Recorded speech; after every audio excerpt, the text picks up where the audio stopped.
guys have everything you need? Anybody need anything? Be careful with this. Do we need anything? All right. Yeah. You guys are all set? Awesome. Thank you. I appreciate it.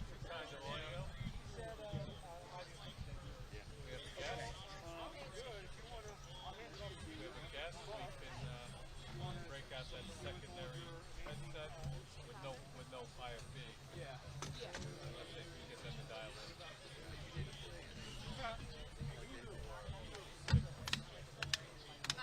So I saw him earlier before we went into the city.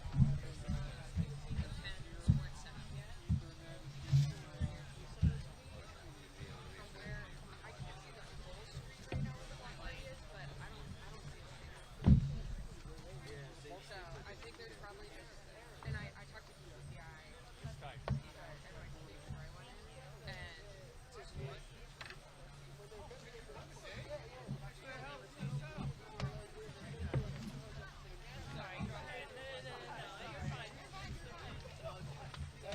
Oh, there we go.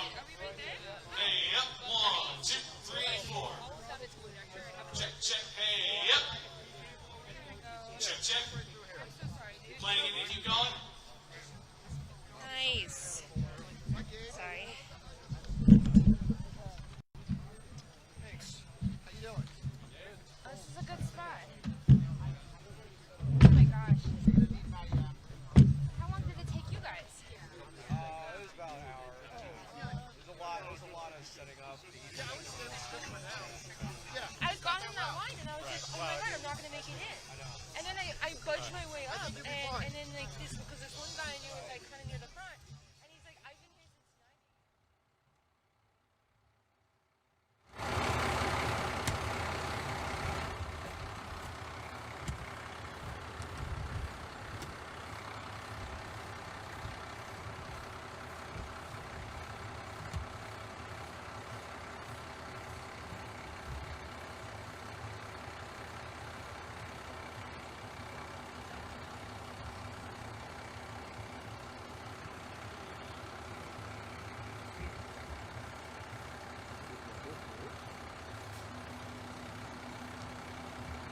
Kind of shows, how important this day is. What are you looking forward to the most with the promises he's made? Affordable housing and a lot of zoning reform, for sure. Yeah, affordable housing, same thing. Yeah, and listen, my fingers are freezing, and I got to be a part of history, so I can't wait for this. Perfect. Do you want to say anything else? You? Okay, perfect. Thank you guys so much. Thanks.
Also,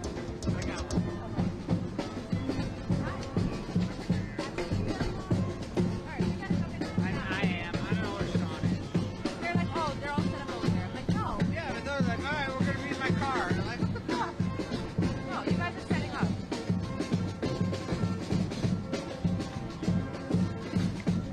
I'm calling Sean. We gotta set up soon. You guys set up. I'm kind of waiting for these two guys to tell us where to be. We'll just do it here.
Wherever you think we have a good vantage point. I'll probably need a box too to stand on. Yeah. I think, how about like facing that way? These guys are gonna move soon. Want to do it facing this So way? for the new, can we do like a walking one? Like walk there, show, and then here, or no? You think we'll give people a shot?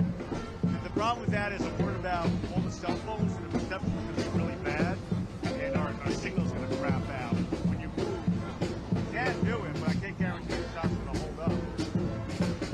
I'm okay with trying it. Why didn't you get destroyed? Hello? Hey.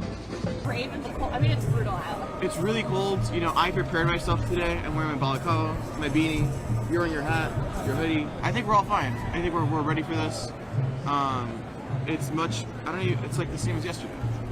You know, we're all still like running on, we still have alcohol in our system. Why do you want to come out? Have a good time. My friend invited me. I voted for Big Z.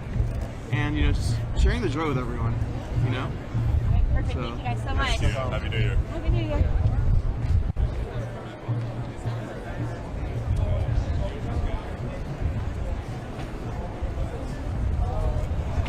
Why do you want to come out in the freezing cold weather? Well, it's historic. It is really a historic moment for New York City and probably for the country. Why? You know, we're inaugurating a new mayor who has promised a new era. He's actually wishing us a happy new era, and he's run on a really progressive platform, and I think he's created tremendous hope. And now we're going to see if he's able to deliver, and it's really exciting. What are you looking forward to most out of his promises? A true affordability agenda. Cost of living is just crazy high, and he needs to tackle that. And housing, affordable and low-income housing is also going to be a big challenge, and very much looking forward to seeing what policies he enacts. What do you think about everyone here out braving the cold for hours? You know, it is historic. It is really historic. You know, he is the youngest mayor in 134 years, and you know, the last time that happened, it was Fiora LaGuardia. So you know, it is really very symbolic, and it's great. You know, there's amazing energy. Thank you so much. Thank you. Say more. All the people in line. Yeah, it's fine, you know.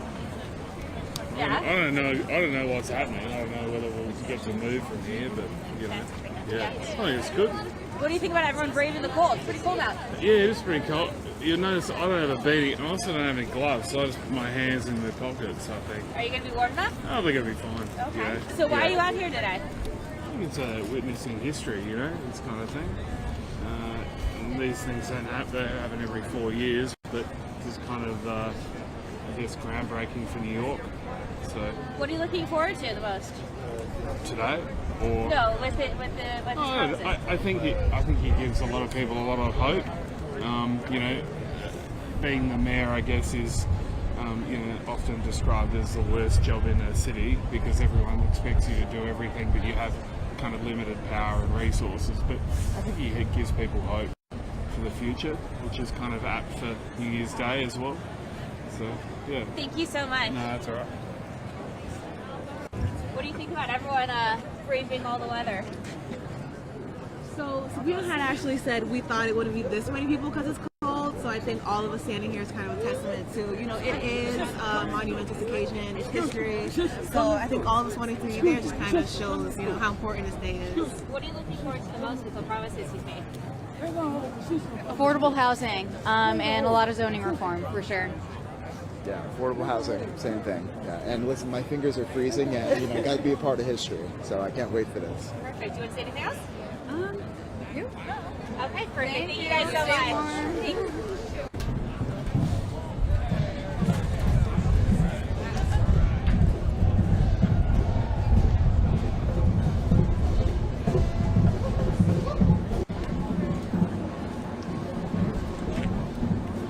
Are you kidding me?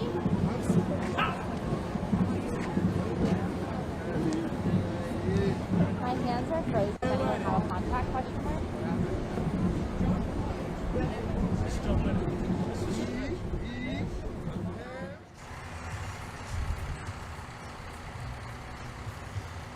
Go that way. Man, I'm good. I'm good today. I'm not talking to you.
to Thailand in 6 weeks. Yeah? We're going at the end of that. It's going to be amazing. I was there once before with my ex for like a few days, but I'm going to different places now. Stay away from Cambodia.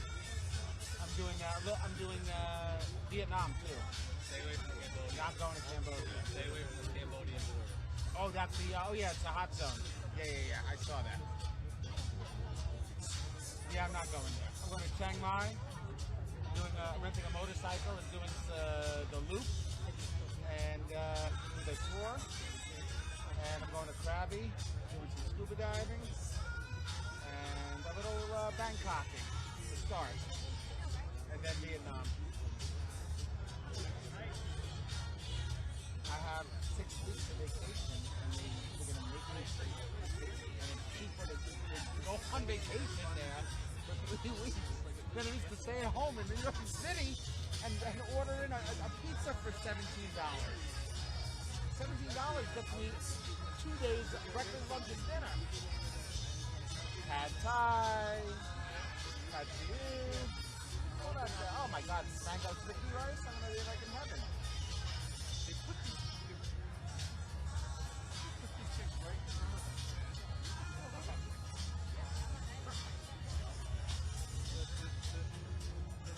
The confetti, right? Yeah, with the gas. The confetti candle. We're right in front of us.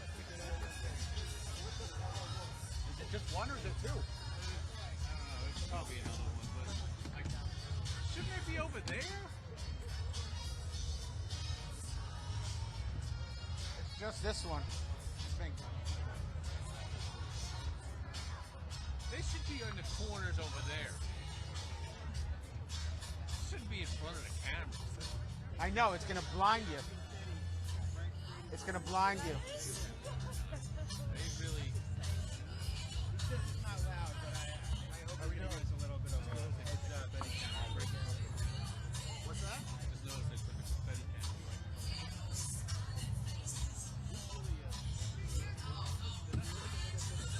I mean, it's time to get in. We all lined up. So this is on YouTube. Are we on the RCS side? What's that? Well, no, because this is on like Live, which is there are phone numbers to dial into. Are you in? I've never given one. Well, maybe one day. Did they just get to IFB? We got 4 now. Yeah, they stepped it up. Yeah. Yeah, no, we have enough. If I do like You should say, yeah, because it's helpful. There's multiple numbers now to dial in. I gotta get a list out to you guys. Actually, I have them.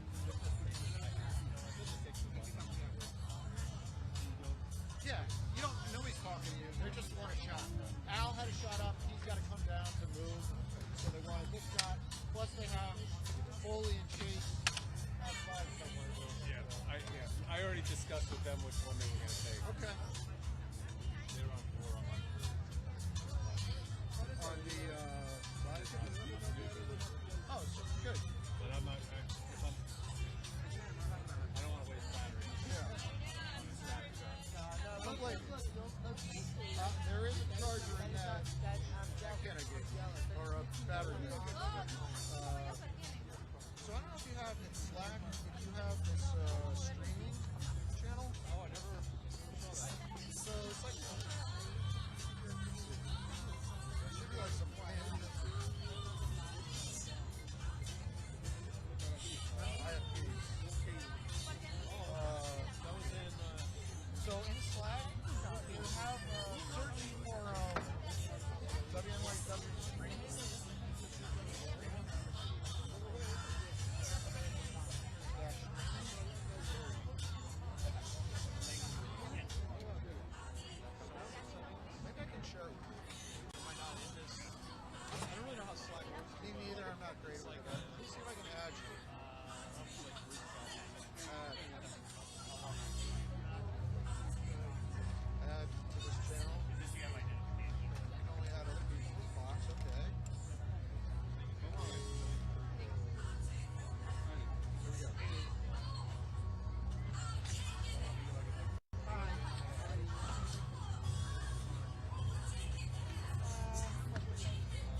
Our trip.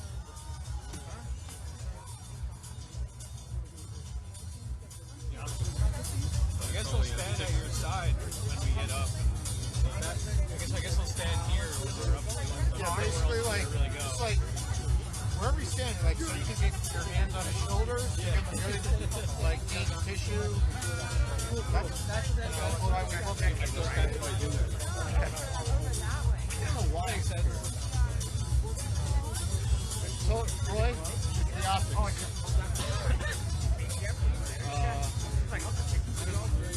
Why I ask people I knew I could count on to be here.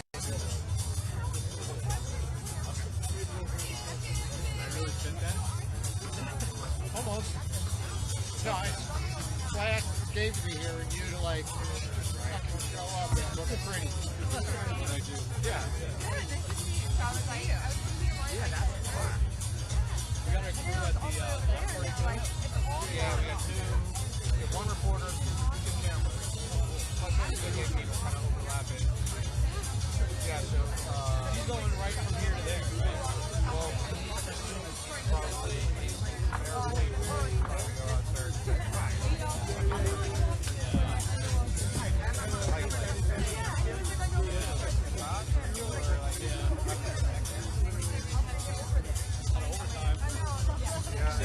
but also, well, I think the inauguration would be paying for the overtime today. They raised a lot. Those are really good. I always try to find they're pretty out there. They're not exactly, they're not gillied up. But I didn't see it. It's actually really working.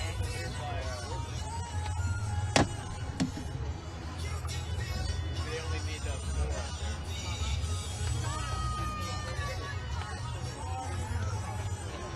We're looking around. We're in somebody's scope.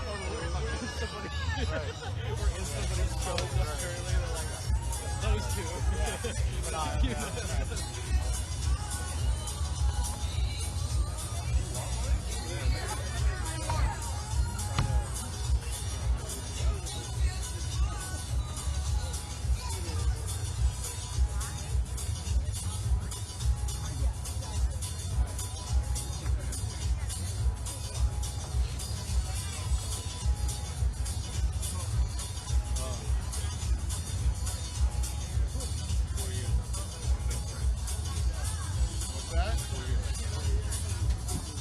Oh, you've already.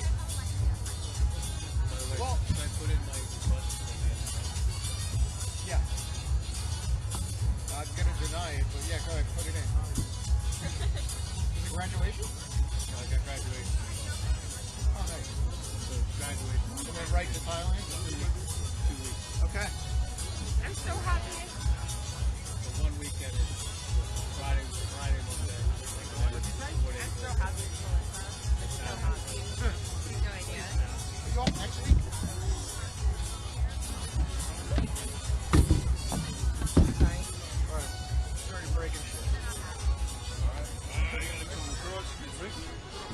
Oh man, that wind, dude. Yeah. That window's not here.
And I was like, damn, that should have been that type of like makeup.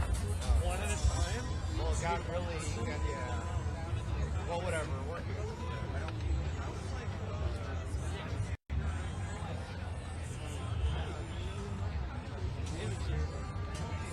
I saw Amy.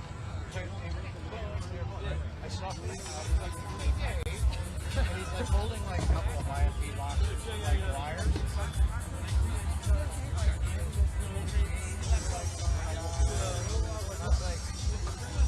Well, I think it'll be okay if they handed some boxes, electronic boxes, wires, little games, like one of the most secure spots in New York City. No!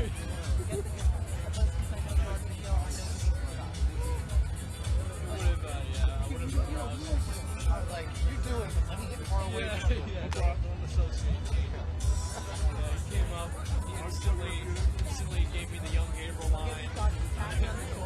He's the one who started that. Oh, Young Gabriel? I didn't know if I knew that one. Oh, you didn't know that? Joe, thanks to Amy. Everyone here calls you Young Gabriel. Joe, people that know Amy. Well, Amy changed yesterday. I said, do you need any more? I don't really need them. I'll take a couple for the old men. The old men, they get cold faster. I was like, are you talking about me? How old are you? Oh, yeah, I thought you were like 40. Oh, I wish I just entered 40. Oh, yeah, that's nice of you to say that. Oh, you had before in about 3 months of June. It's not bad. No, thank God. I don't know when I was your age. Oh my God, I was like, he was there in line, and I was like, walking, I was like,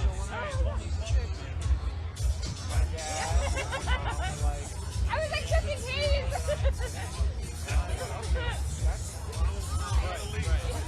Right. Now, 54 is still like,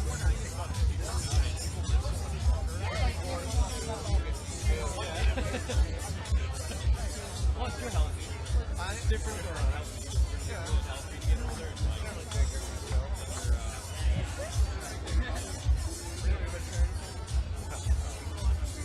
you don't eat something.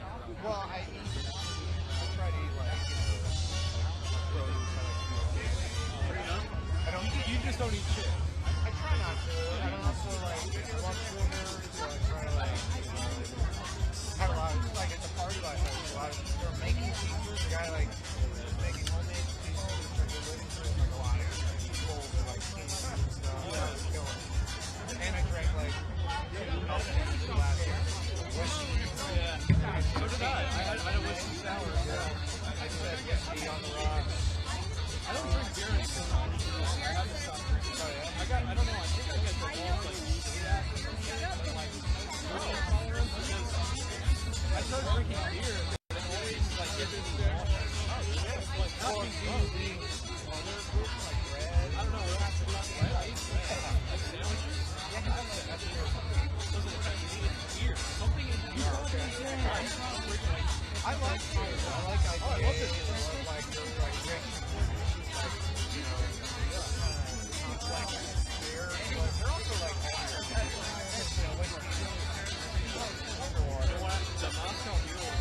Let's get a Moscow Mule. Usually it's like a 5 or something. Okay. Pretty good. I don't really,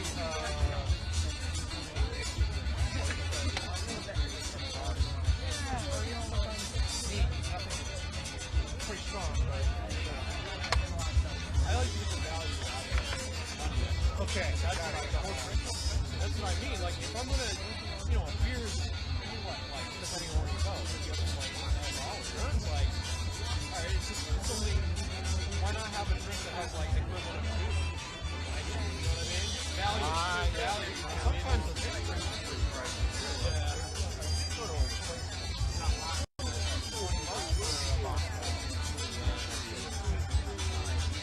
You live in Brooklyn, right? Yeah. Like living in Brooklyn? Some days.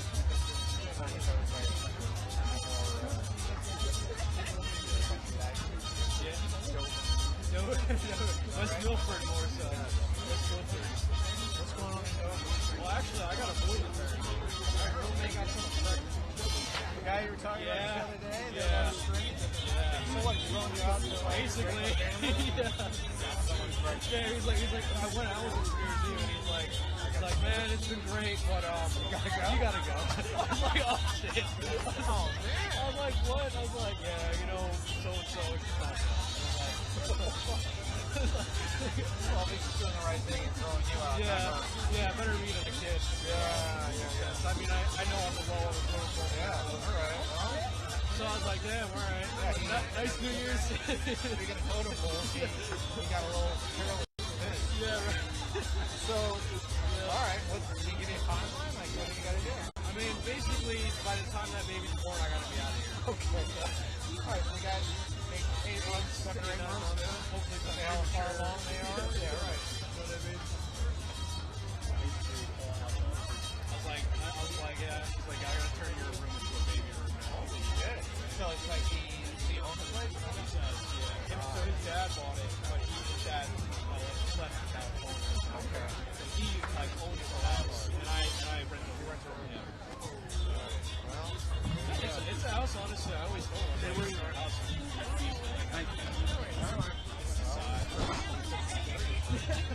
Took me at my word. So you got right to work. Okay. Oh, maybe it's an opportunity to move a little closer to the city. That's one night. The last time I worked with Andy at the Warrior. I was off, but I know you worked the night off. I did. Dude, I was driving back home. If I wasn't in that company car, I'd be thinking, like, it was so bad. Right. Okay. That's why when they called me in. Yes, I was looking at some feedback. And I was like, yeah, I'd love to come. But I don't know how I get home. I take the company car and it's easy, yes, but I can't really travel. It worked out. I got to get you. I worked the next day anyway. Yeah. First of all, so you were able to get in. Memories good. Sitting there. How bad could it be? How worse could it get? Oh, nice. I never saw that heating blanket technique. That's good for you or the camera? Me. Oh, okay. I thought you were just trying to keep your equipment going. Smart. I'm trying to keep myself going. Right. You're the priority.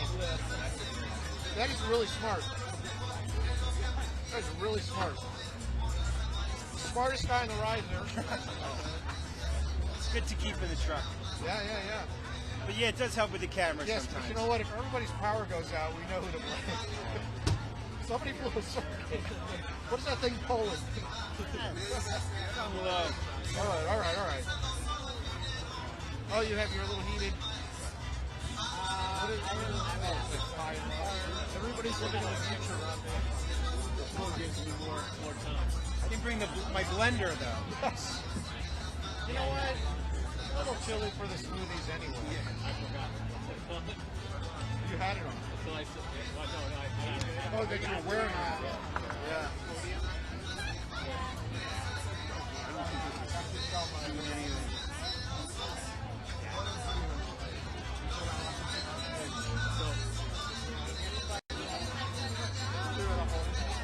We have two.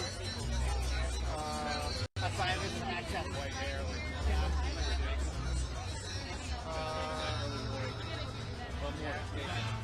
Why do I know the name so well? Wait, is the guy who's retiring? Yes, I know him for 100 years. What a sweet guy. That? When you told him to retire, No. One walked down. you don't have to use it. That's fine. I haven't seen those around in a while. You know,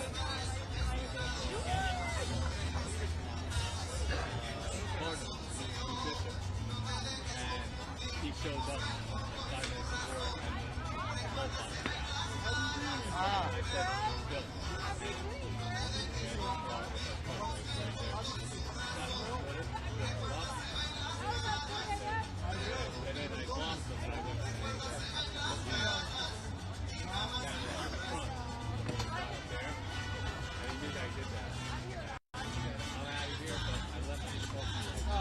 It's great. Who was the guy who did that? Hey, Happy New Year. Right. He retired too. Hey, how are you? Tired. What's up? Good. Got home at 3 a.m. for the ball drop. Oh my god. That is miserable. Oh my god. But you look beautiful. Thank you. A lot of concealer. No, did your stats work out pretty good? Or? I'm wearing it again. Yeah, I worked all night actually. Great. So that worked. That's amazing. I know. I'm telling you, it was worth it. Like I'll send you the link if you want it. It was good. I'm actually wearing my boyfriend's one. Oh, good. So I'm hoping Yes. it'll work. I didn't turn it on yet because I just got here, so I'm waiting to like get cold. Yeah. And then I'll turn it on, but it lasted the whole night. So I'm That's very happy. amazing. I know. I'm like keeping it on medium right now. So I'm Exactly. Like, yeah. Because you don't want to like save it. I know, but I'm like I could definitely. You're like I could go hotter. Yeah. Hi, Mark. I could be hotter. You know where the box is? Hi, Mark. Is it this? No. Steve, do you know where the box is?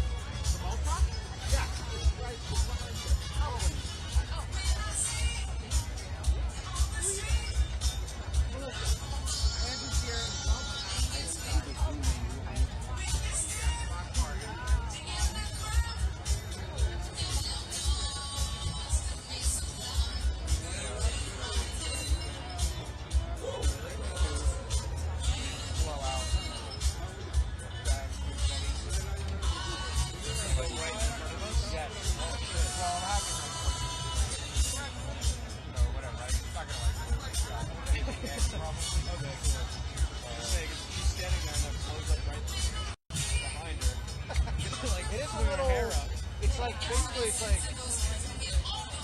like a 10-second blast where the air because of the tank car and all the confetti flies out. Morgan.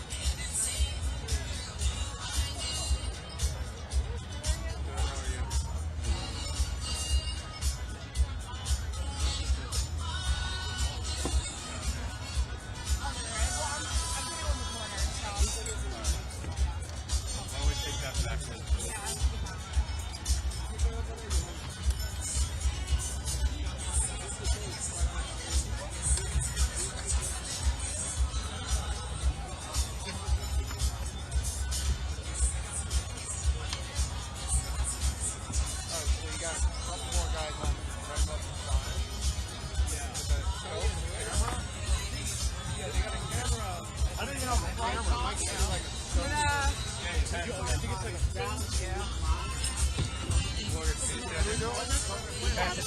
Pass it down.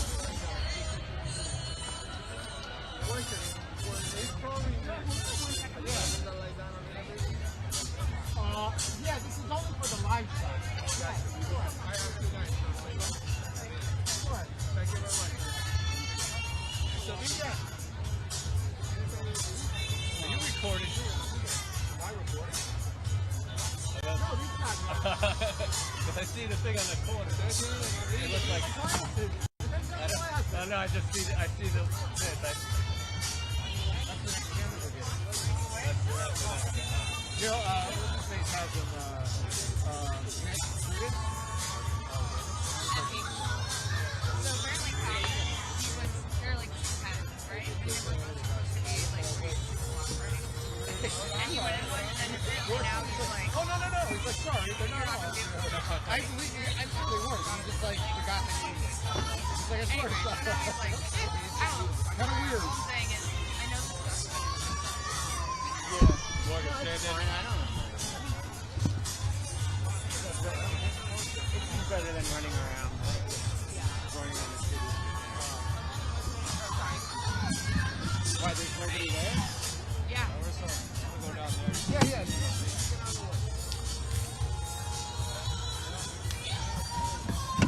I don't know to avoid him for the next week. Yeah.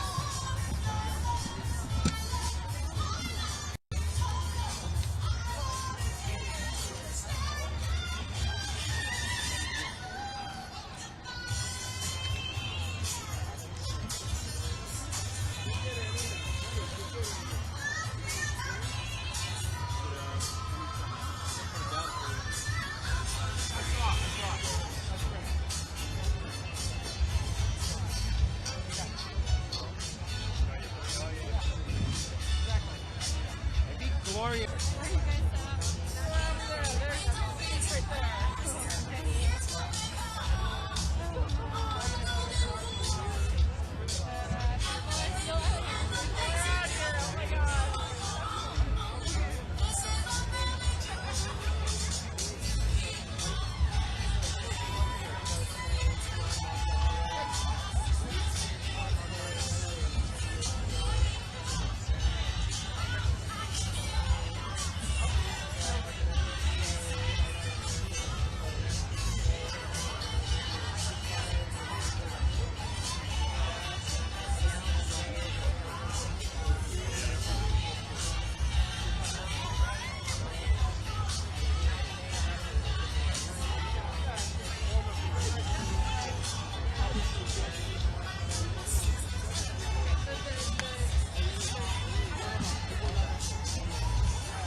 I got you guys. Thank you.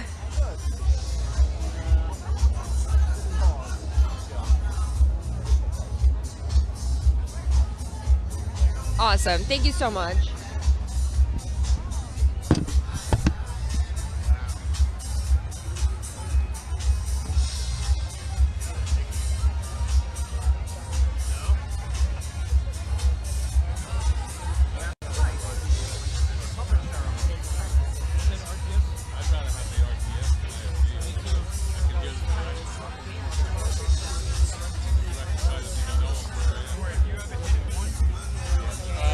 One? Yeah.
Oh my God.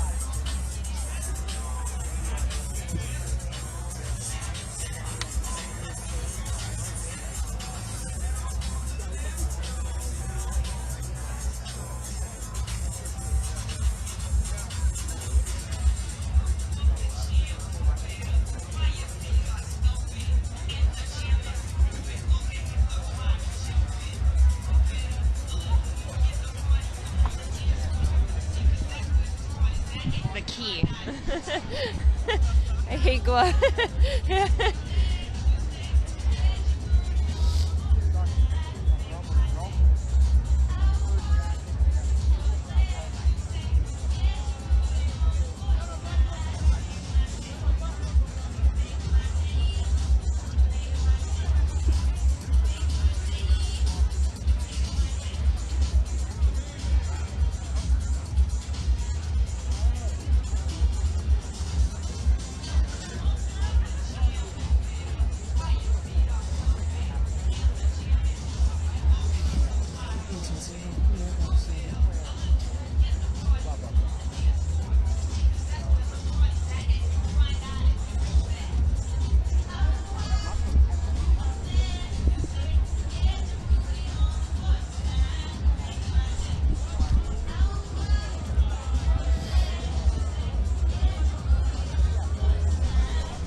Hey, Teresa, you know, 1 year ago today, Mayor Zohran Mamdani was a relatively unknown candidate celebrating New Year's Day by participating in a polar plunge to highlight his freezer rent on rent-stabilized apartments proposal.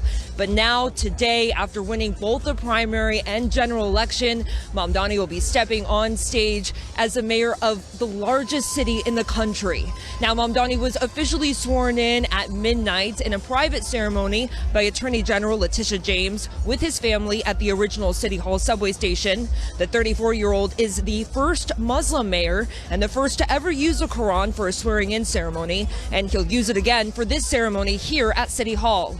Mamdani at midnight also announced his appointment of Mike Flynn as the next transportation commissioner. Mamdani still has yet to announce a few other key appointments, including the commissioner of the Department of Correction, which will be tasked with handling the recent federal takeover of Rikers. But this won't be the only challenge facing a new Mamdani administration. Federal funding cuts could impact the city's budget, limiting which campaign promises Mamdani can deliver on. The city is still facing a housing crisis, and there are staffing shortages in a number of city agencies, including the NYPD, FDNY, and more. Mamdani has pledged that his work starts on day one. Here's what he said this morning, shortly after midnight.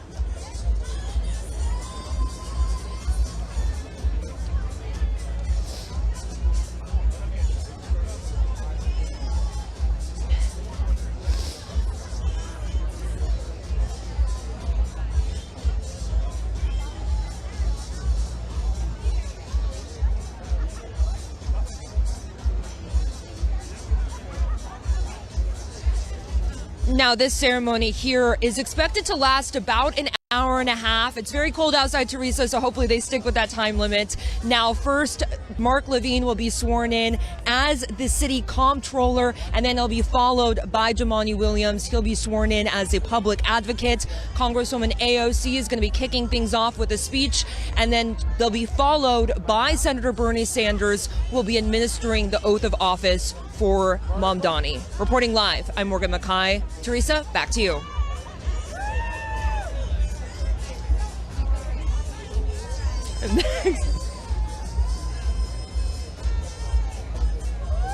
Hold on.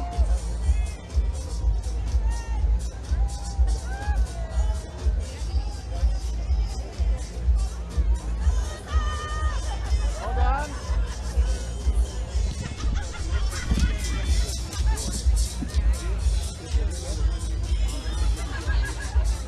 What? Okay. Oh, yeah.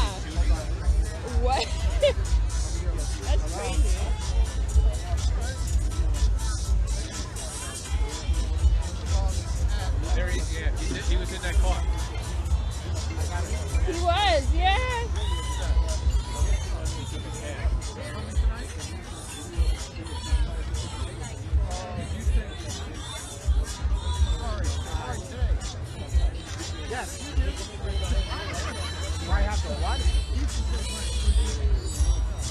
Yes.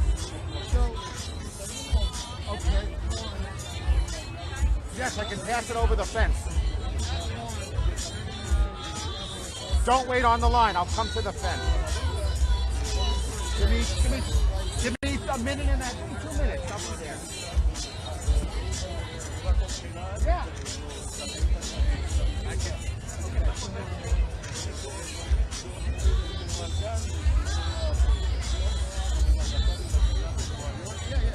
No, I don't think you move the camera.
Ready for action, nip it in the bud, we never relaxing. Outcast is everlasting, not clashing, not at all. But see, my nigga went to do a little acting. Now that's for anyone asking. Give me one and pass them. Drip, drip, drop, there it goes and there gas them. Now you coming out the side of your face, we tapping right into your memory banks. So click at the ticket, let's see your seatbelt fasten. Trunk rattling like 2 midgets in the back seat wrestling. Speaker box vibrate the tag, make it sound like aluminum cans in the bag. But I know y'all wanted that 808, can you feel that BASS bass? But I know y'all wanted that 808, can you feel that BASS bass? All I do is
70s, but I'm a 90s bitch. I love it.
Picture that with a Kodak, or better yet, go to Times Square, take a picture of me with a Kodak. Took my life from negative to positive, I just want y'all to know that. And tonight, let's enjoy life.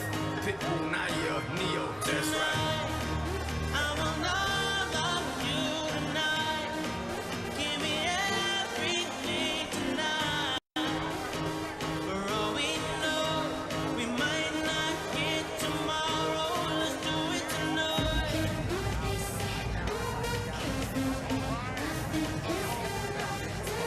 Let's do it tonight.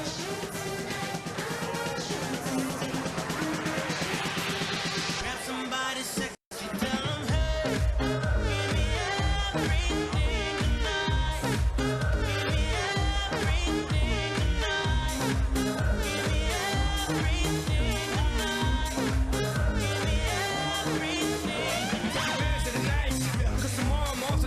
Perform for a princess, but tonight I can make you my queen and make love to you endless. It's insane the way the name growing, money keep flowing. Hustlers moving silent, so I'm tiptoeing. So keep blowing, I got it locked up like Lindsay Lohan. Put it on my life, baby. I'm gonna give you a ride, baby. Can't promise tomorrow, but I promise tonight. God, excuse me, and I might drink a little more than I should tonight. And I might take you home with me if I could tonight. Baby, I'ma make you feel so good tonight, 'cause we might not get tomorrow. Tonight, I want all of you tonight. Give me everything tonight. For all we know,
From head to toe,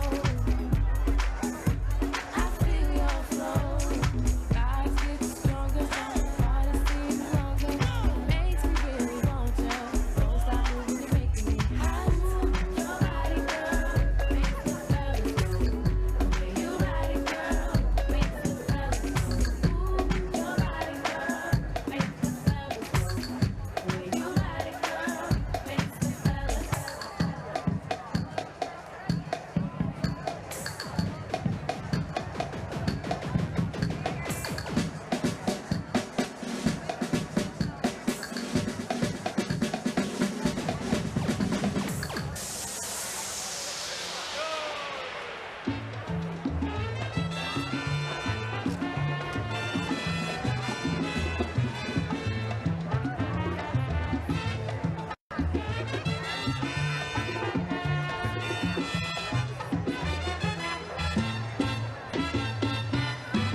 Si te quieres divertir con invento y con primor, solo tienes que vivir un verano en Nueva York.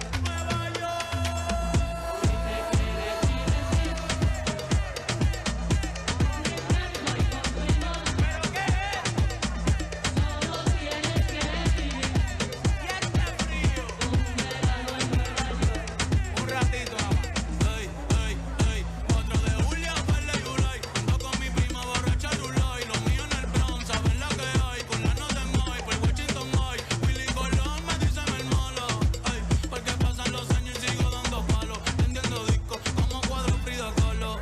El perico en blanco. Sí, sí, el pussy racista.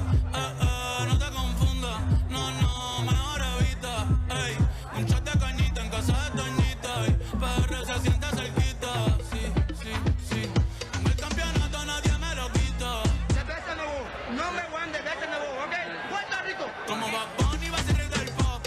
Ey, con reggaeton y dembow. Ey, con reggaeton y dembow. Sí, con reggaeton y dembow. Como Bad Bunny va a ser rey del pop.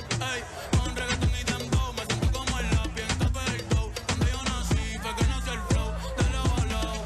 Ping pong, flow pesado. Big pong, con silenciador le robamos las gotas. J-Bone, ey, yo estoy en la mía, no tengo adversario.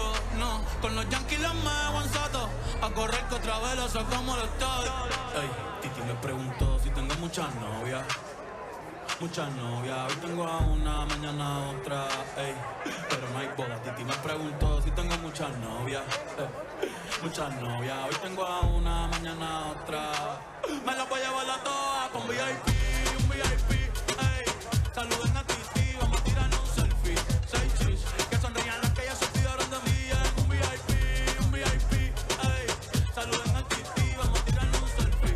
6 chis, que sonrían las que ya se olvidaron de mí. Me gustan mucho las Gabriela, las Patricia, la Nicole, la Sofía. Mi primera novia en Kinder María y mi primer amor se llamaba Talía. Tengo una colombiana que me escribe todos los días y una mexicana que ni yo sabía. Otra en San Antonio que me quiere todavía y las de PR que toditas son mías. Una dominicana que juega bombón, juega bombón. La de Barcelona que vino en avión y dice que mi dice que yo dejo que jueguen con mi corazón.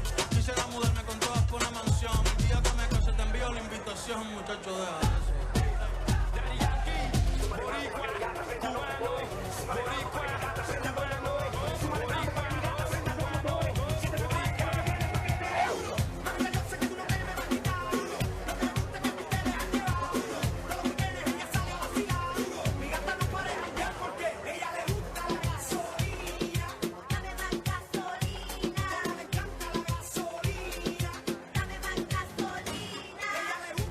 Gasolina.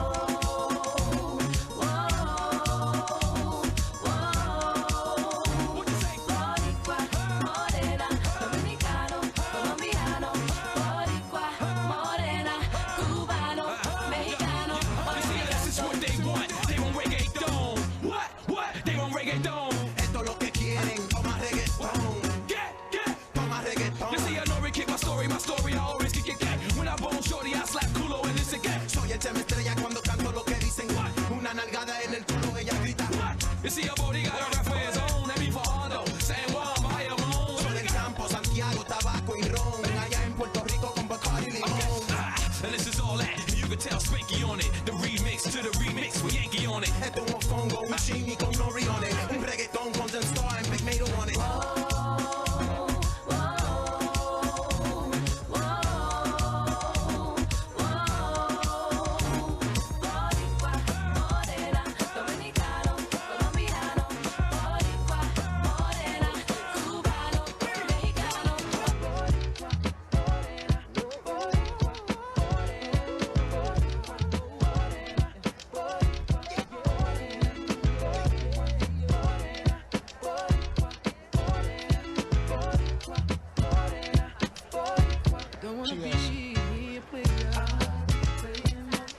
I'm not a player, I just crush a lot.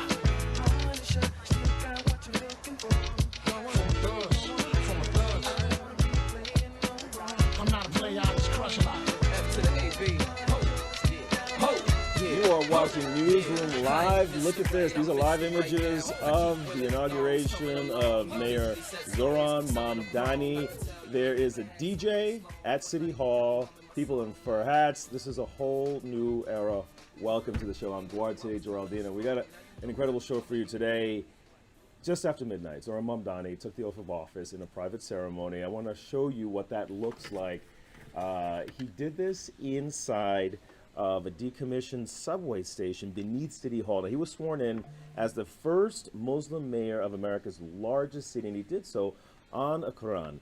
Now, I want to take you back so we can see this live party, because this was the official swearing in, but now there's that ceremonial, symbolic one. What you're watching now is the live public celebration. In just a short time, there's going to be a formal swearing in on the steps of City Hall, followed by something that we don't really see in this city very often, a massive block party and a parade along Broadway and the Canyon of Heroes. Tens of thousands of people are expected to pack the area, and they've already started coming. Now, you can already feel the energy out there, and we're going to stay with it. We're also going to check in with our reporters who are standing by. We're going to check in with Haley Fixler, and she is in the middle of the crowd talking with people, getting the excitement. It's really sort of extraordinary. We're also going to Morgan Mackay, who has been following this from the very beginning. She was out there on the campaign trail talking with all of the candidates for mayor of New York City, and she was there when Zohran Mamdani officially won. And now this, he is about to take office. There's a lot to talk about over here. And we're also going to start things off with a little bit more context, because this is a historic moment, and a moment really we're going to be talking about for many, many years to come. We want to introduce Alan Sanders. He's a former Time magazine reporter, but also he is a professor of political science at St. Peter's University. He's going to stay with us, helping us break down what all of this means. Welcome, Alan. How are you? My pleasure. How are you? Did you ever think we would get to this point, that he was actually taking office? It seemed like he came out of nowhere. Well, he certainly came out of nowhere, and so nobody really expected ultimate success. But as the campaign progressed, it was clear that he was gaining momentum and would very likely be elected. So this is a historic moment. It's the first time that we have a Democratic Socialist elected to a high executive office here in the United States. New York is, of course, a big podium for politicians, covered by the media globally and, of course, locally. And, of course, he is the first Muslim American to reach the office of mayor. So it's historic. But, you know, we need a little bit of caution. That is, today is a day of celebration. But we always need to remember that campaigning, and this is still essentially campaigning, it's the culmination of the campaign. But campaigning is really an aspirational activity. And many people put their best hopes in the candidate that wins and in the candidate they support. But governing, which of course will start to occur really meaningfully tomorrow, is about reality. And so while today is a celebratory day, aspirational, everybody is happy that voted for him, his coalitions are really enthusiastic, tomorrow the real work begins, and the reality comes down heavily on the new mayor's shoulders. So we'll have to wait and see how the reality meshes with the aspirations, but today, of course, is still the celebratory day for Mr. Mamdani and all of his coalition supporters. So I hear you. We're here on the last celebration day, from the victory to the campaigns. Campaigning, as you mentioned, very, very astutely, is all about these aspirations. Now the governing begins. So when we look at the long power arc of New York City, how does he fit in? Well, I mean, he's got a set of priorities. He's got some proposals, but some of these proposals will face opposition from various groups in the city, and of course from the bureaucracy and from the New York State Legislature and all the other stakeholders that have a stake in the governance of New York City. Now, I'll put something historical here that should put a little bit of caution into everybody, for every mayor, not just Mr. Mamdani. Let's be clear that, and it gives you a sense of how difficult it is to govern the city. No mayor, no elected mayor of New York City has ever gone on to higher office since the 1860s. Now that tells you that really governing New York is a very difficult job, and it's a very difficult job to parlay into higher office because as it's often been said, it's the second most difficult job in America. There are many people who have a stake and who will feel emboldened and encouraged and benefit from any mayor's administration, but there will also be those who are not and who are angry and who are upset. So although being mayor of New York is a very important job, interestingly enough, it has really almost never led to higher office. So that is an indication of how really difficult it is to govern New York City successfully. That was a very important point to really highlight that I hadn't really considered very carefully.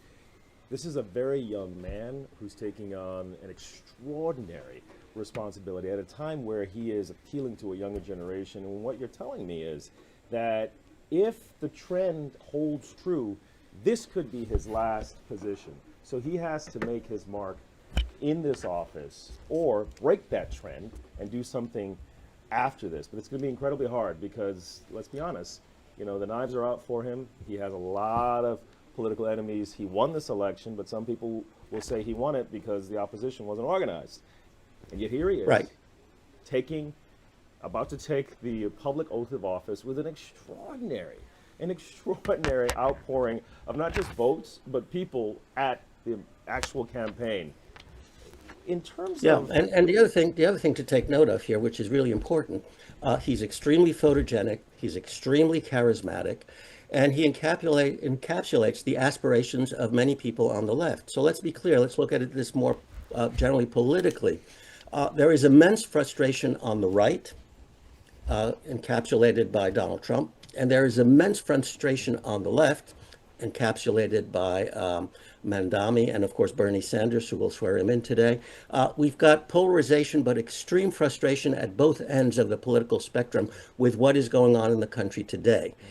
So this is a historic moment because you see the left now coming on and saying, look, we're frustrated with the way things are and we won't change. And of course, we've seen with the election of President Trump, the right saying we're frustrated at the way things are and we want change too. So you've got both extremes of the political spectrum. I don't want to say extremes, but both ends, I should say, of the political spectrum being frustrated with what is going on. And so the middle is kind of crunched in between these two sides. And that's why it's a historic political moment.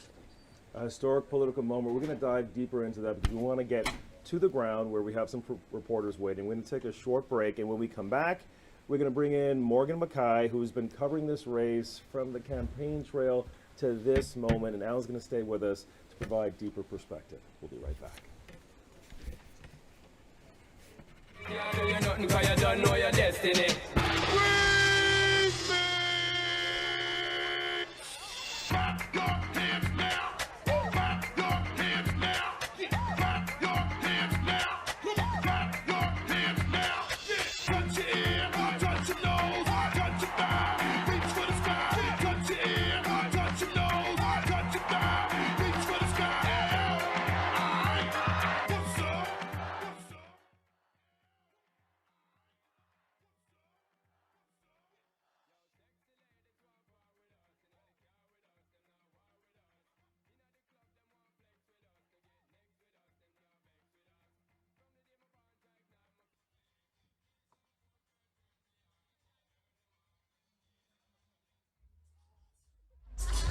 Hey Morgan, can you hear me?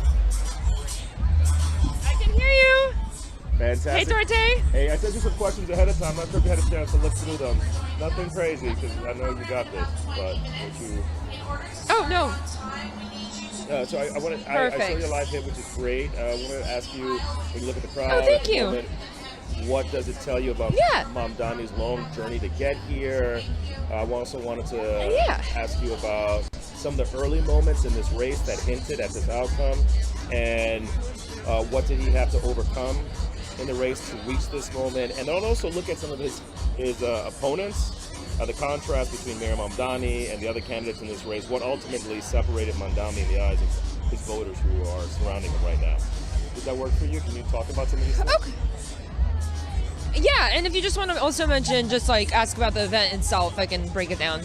Oh, yeah. We're going to talk about the event, hopefully the show and tell. Perfect. But I want to make sure we also have context to do that. If this thing doesn't start on time, perfect. We're going to come back to you.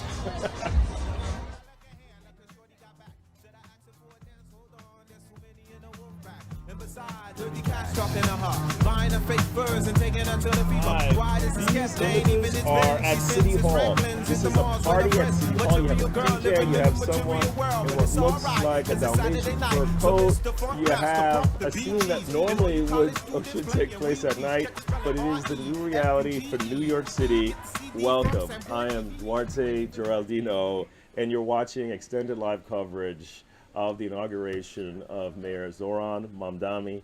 And we have our Morgan Mackay, who is live there at City Hall. She's been following this race really from the very beginning, when he apparently came out of nowhere. And now she is at the public inauguration. Morgan. Hey, Dorte. 1 year ago today, Mayor Zohran Mamdani was a relatively unknown candidate. He celebrated New Year's Day participating in a polar plunge to highlight his freeze-of rent on rent-stabilized apartments proposal. And now today, after winning the primary and the general election, he's going to be stepping up on that stage as the mayor of the largest city in the country. He really worked hard throughout that primary election and that general election. He was sworn in officially at midnight by Attorney General Letitia James at the old original City Hall subway station. And it was a private ceremony. He was with just his family. Now, he's 34 years old, one of the youngest mayors in New York City history in more than 100 years. And he, as a first Muslim mayor of New York City, he used the Quran and at his private ceremony at midnight, and he's going to use the Quran again at this more public ceremony today at City Hall. He has a lot of challenges facing him, though. He has federal funding cuts that really could impact the city's budget, a $116 billion budget that he'll have to manage. There's a housing crisis, and there are also a lot of staffing shortages at certain city agencies like the NYPD, FDNY, and more. So he has a lot of things that he's going to have to tackle when he steps out on that stage day one. He said he's going to start. Now, for the ceremony today, how it's all going to happen is first, Congresswoman Alexandria Ocasio-Cortez, she's going to come out, give a speech, and then City Comptroller Mark Levine will be sworn into office, and followed by Jamani Williams, a public advocate. He'll be sworn into office, and then Senator Bernie Sanders will come out and officiate the oath of office for Mayor Mamdani. So it's supposed to start at 1. The ceremony is supposed to last about an hour and a half. And so, Dorte, I'm really hoping that it doesn't go much longer than an hour and a half because it's very cold out here. But I was just telling someone else that I think this is the first time I've seen a DJ at an inauguration ceremony. Mamdani also used a DJ when he won the general election at his election night party. So he's definitely showing how he's a 34-year-old, for sure. Can you just show me what's going on back there? Because I hear this music. It's not even 1 o'clock, and people are dancing out there. I see it's freezing. Yes. I see that sort of there's a cold mist in front of your mouth, and yet there's this party atmosphere. Show me what's going on. Can you describe it? There is. So my photographer Roy here is going to pan the crowd. Attorney General Letitia James has already arrived. I spotted her, as well as former Mayor Bill de Blasio. He's here. Mayor Eric Adams, well, now former Mayor Eric Adams, will also be in attendance. He said earlier this week he was going to come out. After all, he had been sort of on the fence about it. And we're expecting some other dignitaries. Apparently, according to Mamdani's team, they did invite every single New York City mayor, including Giuliani. So I don't believe that he will be here, but he was invited. So we're just keeping our eyes out. 4,000 people are in this crowd here.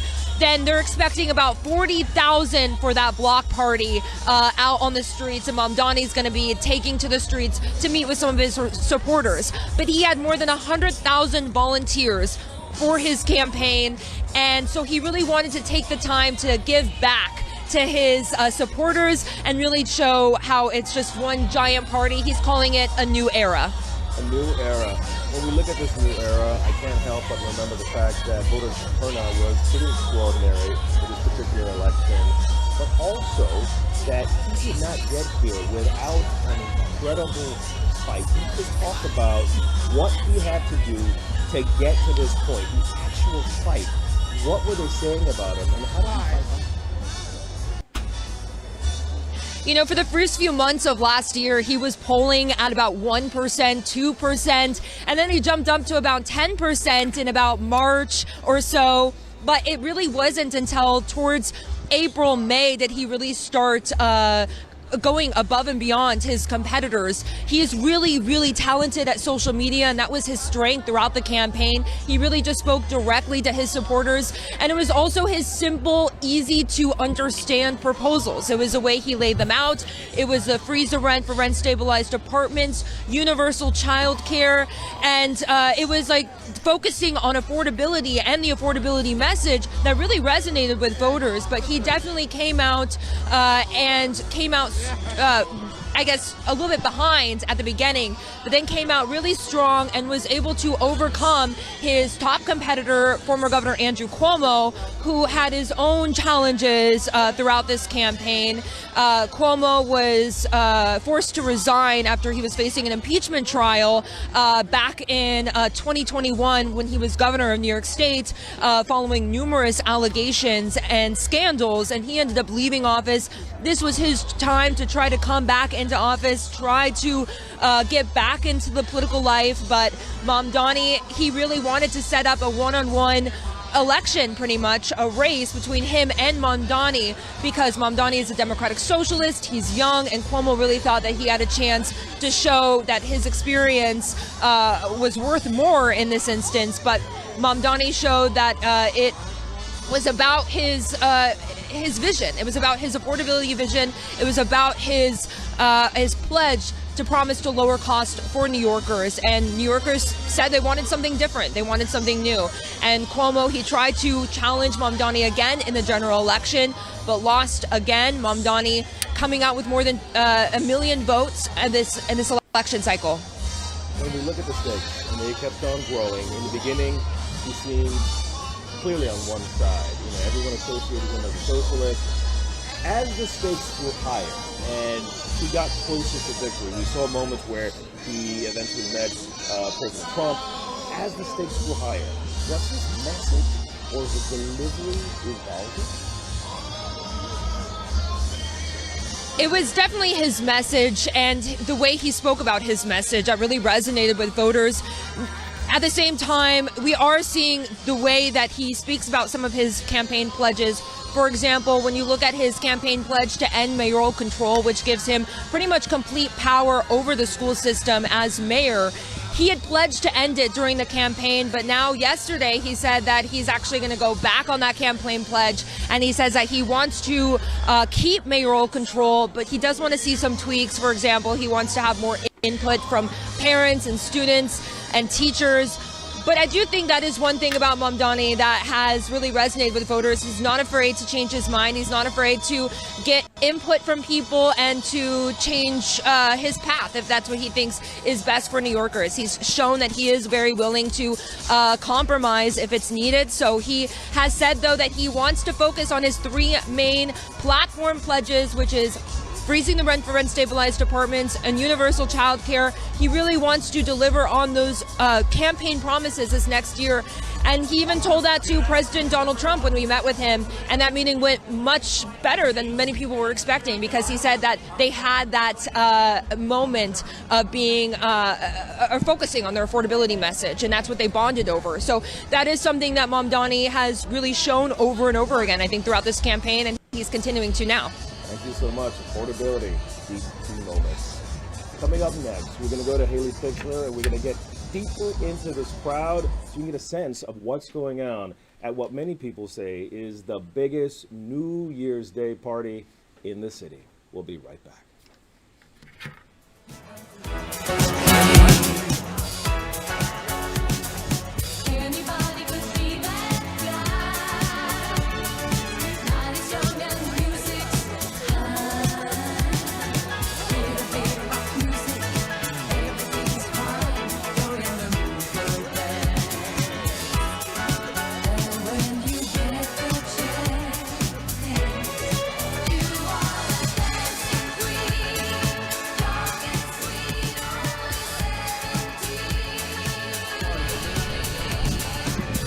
I can hear you. What? Are you warm out there? Oh my gosh. That was kind of cool. Warm? Out here? Guess not, right? I like that story because I caught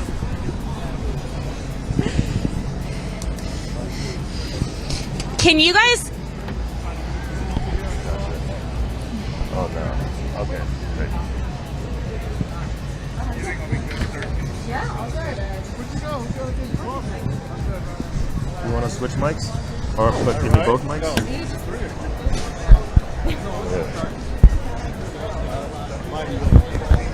The mic? Oh yeah.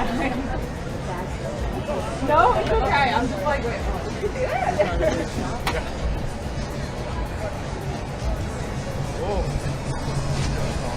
Came back.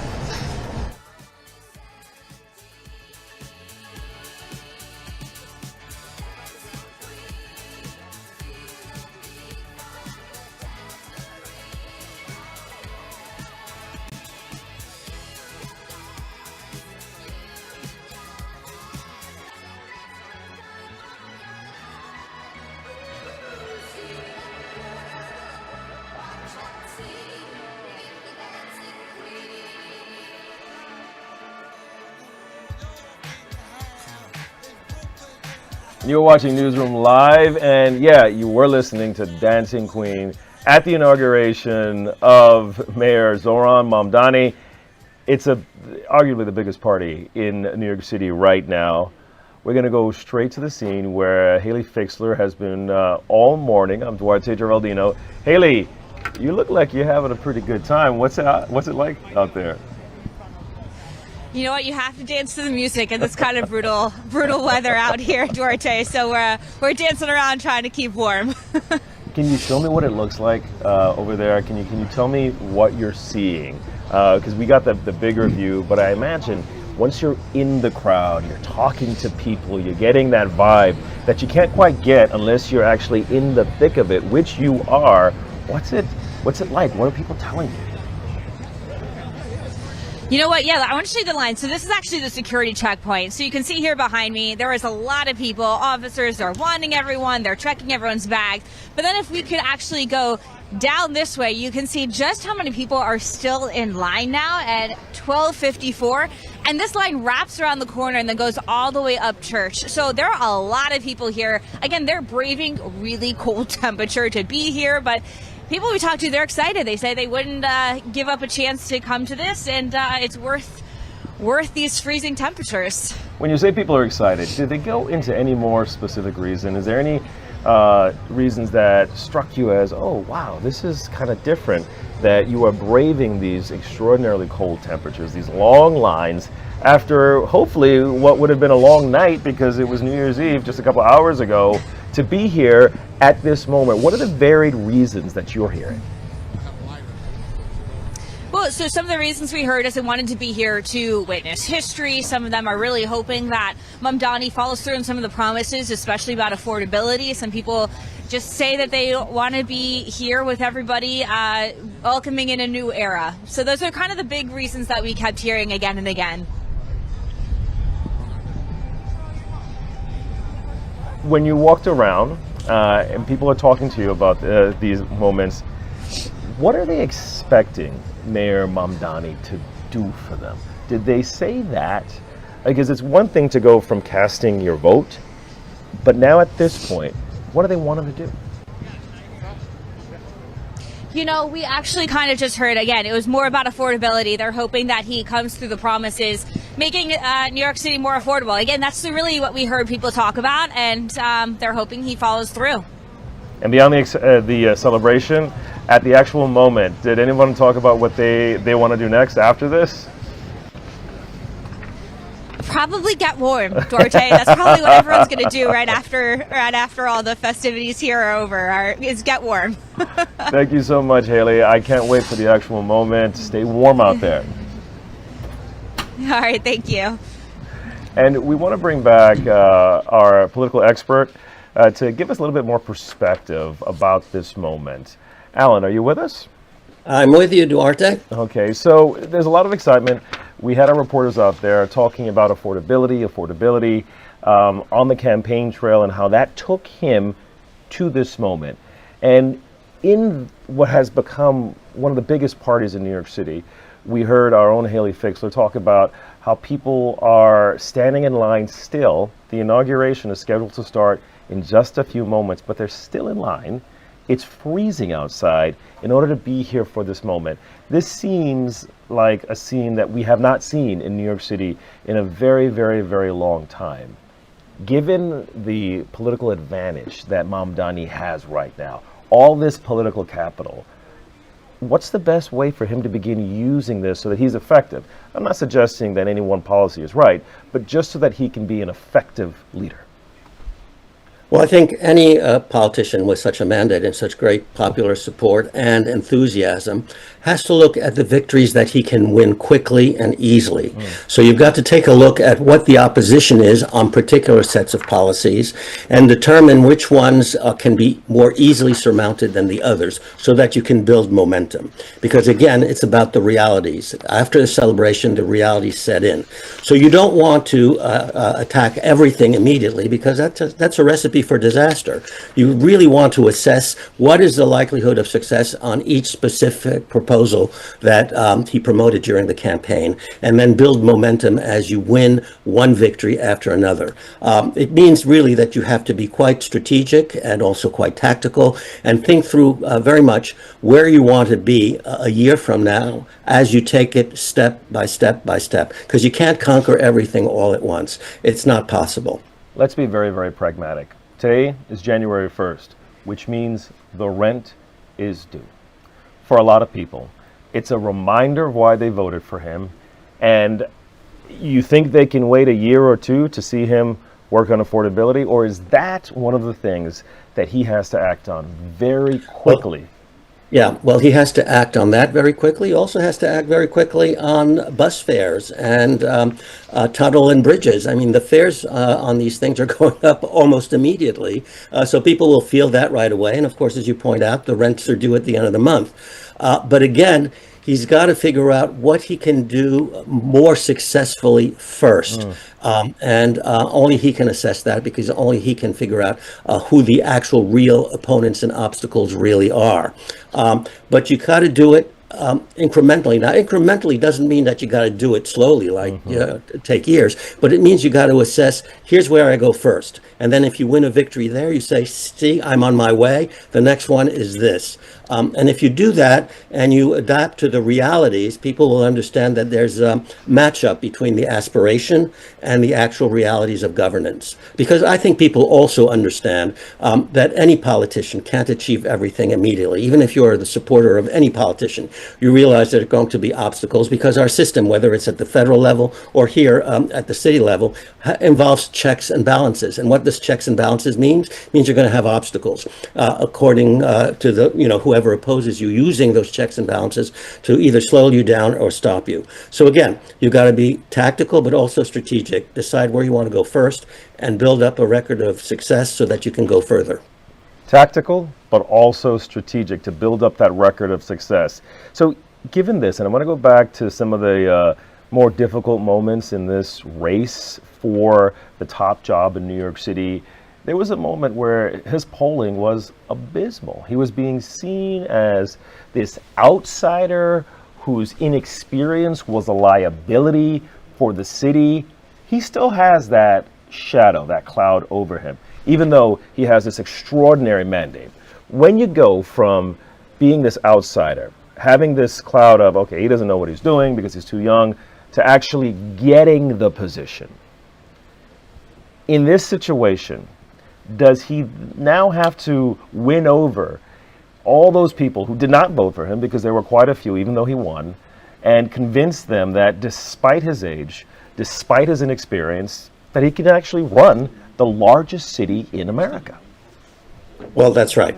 And that's the job of any executive, run the administration that covers, the city or the state or the country. That's the job of an executive. You got to show that you can run things.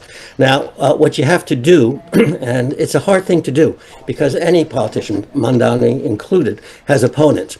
What you want to do is you want to embrace even those who oppose you and bring them in. Show that you care about them, listen to them. Now, he's been said to be a good listener. He's been very warm and embracing. People say that of him. So you want to bring even your opponents in, and you want to say, okay, what do you want? And then see how it fits with your particular agenda. And give your opponents credit as well as your supporters credit for anything that you achieve. If you can do that, if you can make your opponents believe that they're being listened to, that they're being embraced, and that some of their ideas are also being included in whatever you're going to do, you have a greater chance of success. Now look, there will always be people who oppose you no matter what. But what you really want to do is you want to show that you can bring some people in who did oppose you so that you can show to your supporters and to the wider community that you're actually a mayor for all citizens of New York City. It's a difficult task. A newcomer, has to learn the ropes a little bit. But on the other hand, a newcomer doesn't come in with a lot of baggage. And so you can try to be a little bit more outward towards people who did not support you because you're carrying a little bit less baggage than somebody who already has a record and where people know where you stood in the past. Again, none of this is easy. You'll never convince everyone, but you need to sort of reach out to those who opposed you in order to get a better mandate in terms of the mandate that you actually need to govern and run a city as complex as New York. We're waiting for him to take the stage, and when that happens, we're going to sort of make a quick turn. But before that happens, you mentioned earlier, this is a handsome guy, very telegenic. He is a social media pro. He makes that one-on-one connection that people love on the gram, on TikTok. Some people would say this was a personality-driven victory. Let's assume that is the case for right now. If it was a personality-driven victory, and you can tell me that's not the case, how do you transition? Because those looks, that charm, he's going to need more than that. Right. Well, you need more than charisma. You need more than personality. Absolutely. The way you do that is by the people you choose to be surrounded with. The executive is typically just one person, whether he's a mayor, a governor, or whether you're a president. So what you do is you try to bring in a wide diversity of people, some with perhaps slightly different views than your own, so that you can indicate that I'm willing to listen to other points of view, not just to yes people. You don't want to surround yourself only with yes people, but people who will bring a slightly different perspective.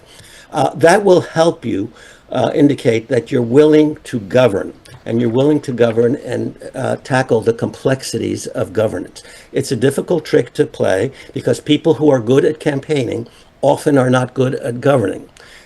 So you might, that's something. The talent to win is not the talent to govern. Some people have both, but sometimes it's difficult to find both realms in one person. So that's one of the ways you do it. The other way you do it is you have to be smart, and Mr. Mamdani certainly is smart, so that you can read, you can absorb, and you can look at where are the places where you can actually move things. So he's going to have to read a lot of things, he's going to have to listen to a lot of people, and he's going to have to think it through. If you're smart, you can have your personality help you, but your intelligence will also guide you as to where you can be most effective. I can't get 2 points that you've made during the last hour out of my mind. The one, as you mentioned, the talent to win is not necessarily the same talent to govern. And that's what we have to sort of keep in our mind as we see him take this very, very public oath of office.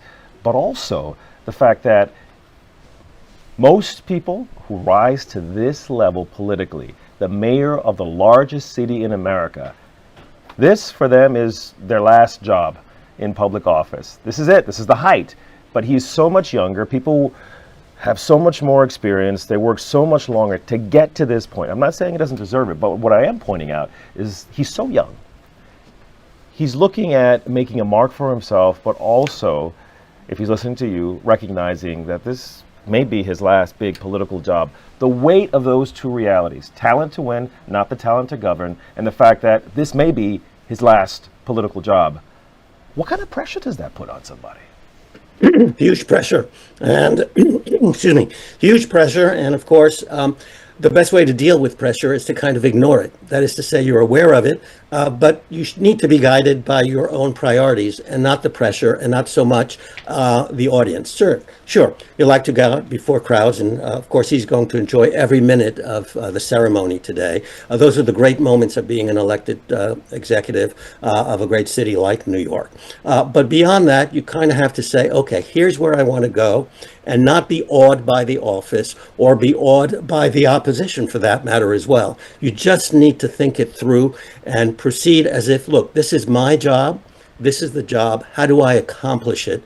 And not be awed by the pressure or by the adulation or by anything other than these are the demands of the job. These are the things that I need to do to get to where I want to be.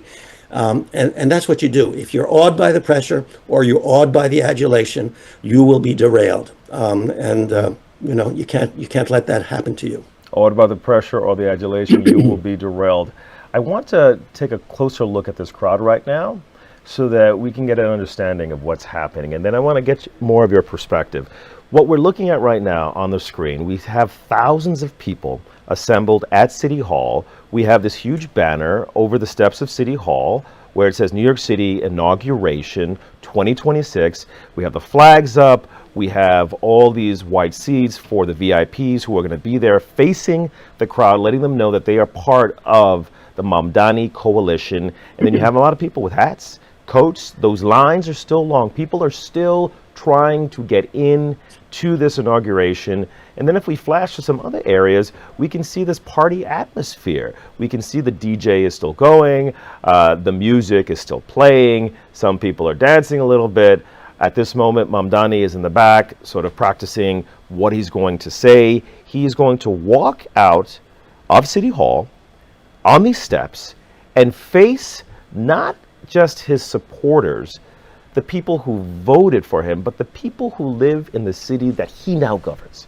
That's a whole different mindset. And as you mentioned, again, now the talent to win is gone. Now he has to show them what he can do to govern. In his first remarks, What do you think are the messages he has to convey to people to let them know that he has made this switch from I'm proving that I can do this job, that I have the potential, that you like me, to now I'm governing. I got you.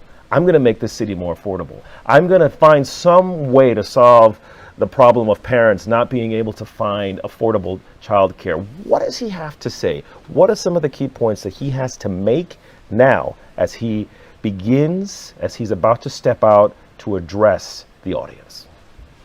Well, I think, excuse me, Duarte, what he has to do is certainly restate his political point of view and the policies he campaigned on.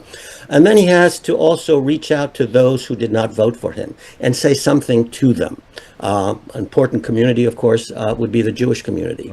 And not just say the words of comfort that people want to hear, but say, and now I'm going to do this, and say something very specific about what he's going to do.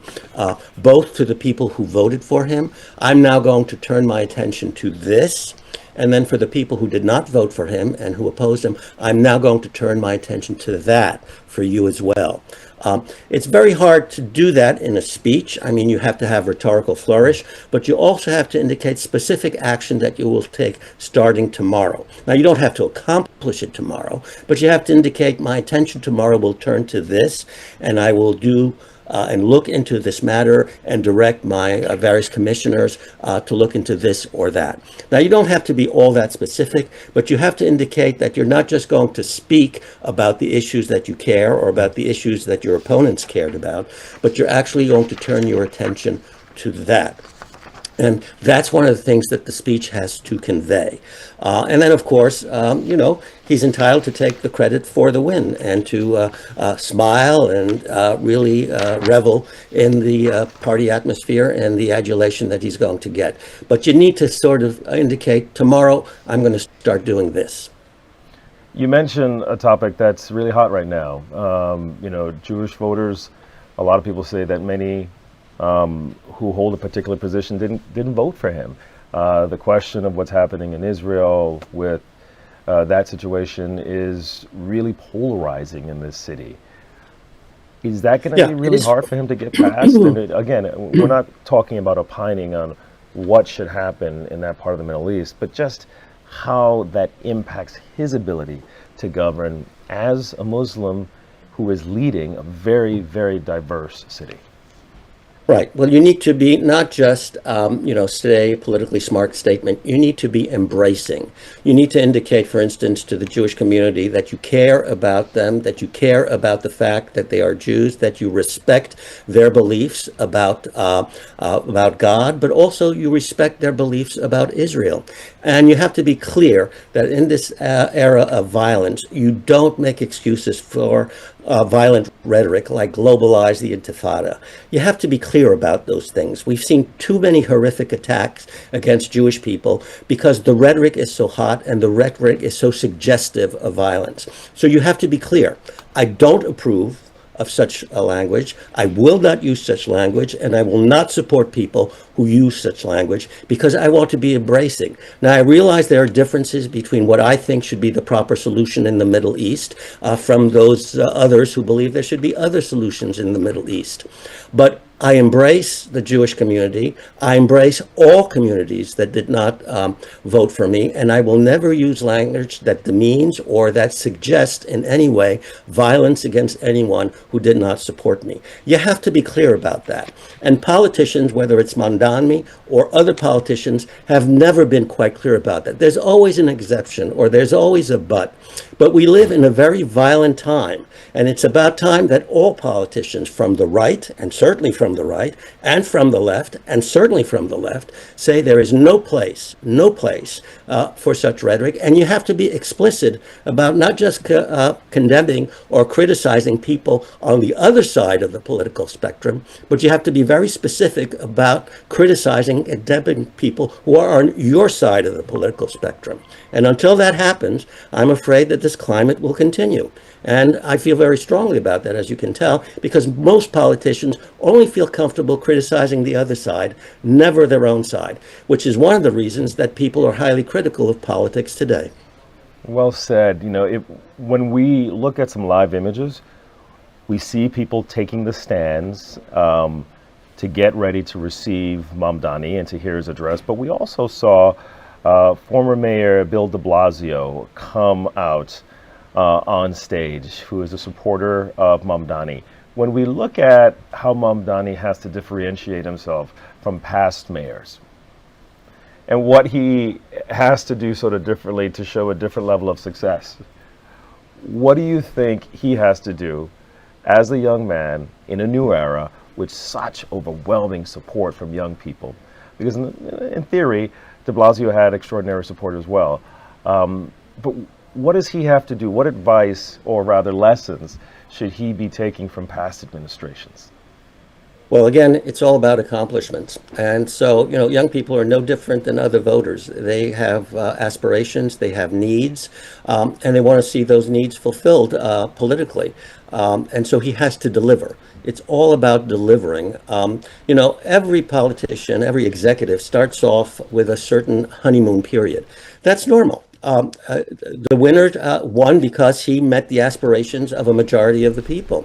But then, of course, you have to meet those demands. And if you don't deliver, or if you don't deliver enough, you will find that your support will wane. I will say something else also, more broadly speaking, because a lot of people say, well, Mamdani, that's New York City. It's not the rest of the country. And so one important political note here that I want to say, and that's true. If you take a look at what happened just on the other side of the river, you have Mikey Sherrill, a moderate Democrat, who won in New Jersey. She probably could not have won in New York, and Mamdani probably could not have won in New Jersey. So what is important for Democrats, and for Mamdani and Mikey Sherrill also, is to show that the Democratic Party is a Big Ten party. If the Democrats can show that they're a Big Ten party and that Democrats agree on certain core issues like affordability, they may differ in the ways they can implement that for the voters. But if Democrats can show that they're a Big Tent party that is committed to certain core issues, then they will be able to be very successful in the upcoming midterms. They certainly have the wind at their back. We saw that in the past, the special elections, Democrats won overwhelmingly races from the top on down. And so it's important for Mamdani and for people like Sherrill to meet, to show that the Democrats can actually work together regardless of where they are on the political spectrum of the left. If they can do that, that will inspire young people, as you've suggested. It will also inspire other people who say, okay, I don't agree with this one or that one, but I understand that the direction of the Democratic Party is the direction that generally I want to go forward with.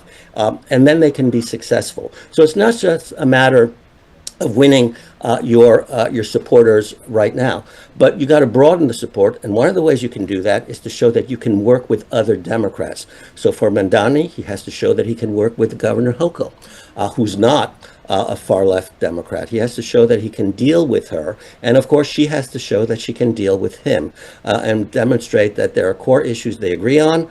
They may disagree about the details, or they may disagree about certain policies, but it doesn't overshadow and it doesn't hamper or create obstacles to deal with the issues about which they both agree. So these are, again, complicated tactical and strategic moves by everyone. But if Mamdani is smart, if he understands the challenges and he knows how to navigate through those obstacles, same thing with Hochul, then I think they will both be successful. As we're looking at the crowd and we're looking at what would make him successful and the party, it's very obvious. We see right now, Bernie Sanders embracing Attorney General Letitia James right now. You see a lot of other big Democratic power players in this audience, bigger than New York State, who are preparing for this moment. And you also see Governor Kathy Hochul, who is in the stands waiting for Mamdani to make his appearance. She is smiling. She is almost giggling with Bernie Sanders and Letitia James. Everyone here. And then we also see AOC, very polarizing, but very popular figure among Democrats and New Yorkers. a lot of people are not just seeing this as a victory for New York City, but a victory for the National Democratic Party. If we could look at how this local race, this local victory, the mayor of the largest city in America's success or trials and tribulations, how is that going to impact the Democratic Party on a national scale? Yeah, well, on a national scale, one thing you can be sure of, that photos of Mamdani with Ocasio-Cortez and with Bernie Sanders will be played over and over again by Republicans to show that the Democrats are an extreme party. So expect that certainly to happen. But again, if the Democrats are smart, their public relations, their commercials, their ads, and what they say on the campaign trail as it gathers speed and going into the new year and into November of this year, they have to say, yes, okay. They have to embrace Mamdani. They have to embrace Ocasio-Cortez. They have to embrace Bernie Sanders, but they also have to embrace Hochul. They also have to embrace Mikey Sherrill. They also have to embrace Spangenberger in Virginia. They have to embrace all Democrats and really show that the Democrats are a Big Ten party. And if they can show that, they can say, we have Democrats of all flavors, Democrats that can help you in your community, in your state, deal with the issues that you face. The solutions are different in your state than they are in New York. They're different than they are in New Jersey, than they are in Vermont. They're different in Colorado than they are in California. But Democrats understand that affordability is the key issue. And because we are a Big Ten party, we entertain ideas from all parts of our party in order to come up with the best solutions for your particular locale. What you want to do is not run away from your elected officials, but you want to embrace all of them. And when policy, and when policies are actually enacted, you want to have Democrats from all segments of the party show up and say, see, we work together to get this accomplished. Now, again, it calls for a national strategy. It calls for coordination. We'll have to see whether the Democrats are capable of doing that. But if they are, they don't have to run away from any particular parts of the party. They can instead embrace all parts of the party and say, this is the multicolored Democratic Party. It has all shades of blue in it. All shades of blue in it. I think about what you're saying, the context. It's so valuable and so insightful as we prepare for this historic moment. But I can't help but also think about what you said just moments ago about how adversaries, some political rivals, are going to play some of these videos again, showing Mamdani standing next to AOC and some of the other political figures who have gone at odds with President Trump. Just a couple of moments ago, we saw Attorney General Letitia James just dancing. She was literally dancing at this moment, obviously for victory, but you can see that being played differently, sort of dancing in the face of people who thought that he would not get elected.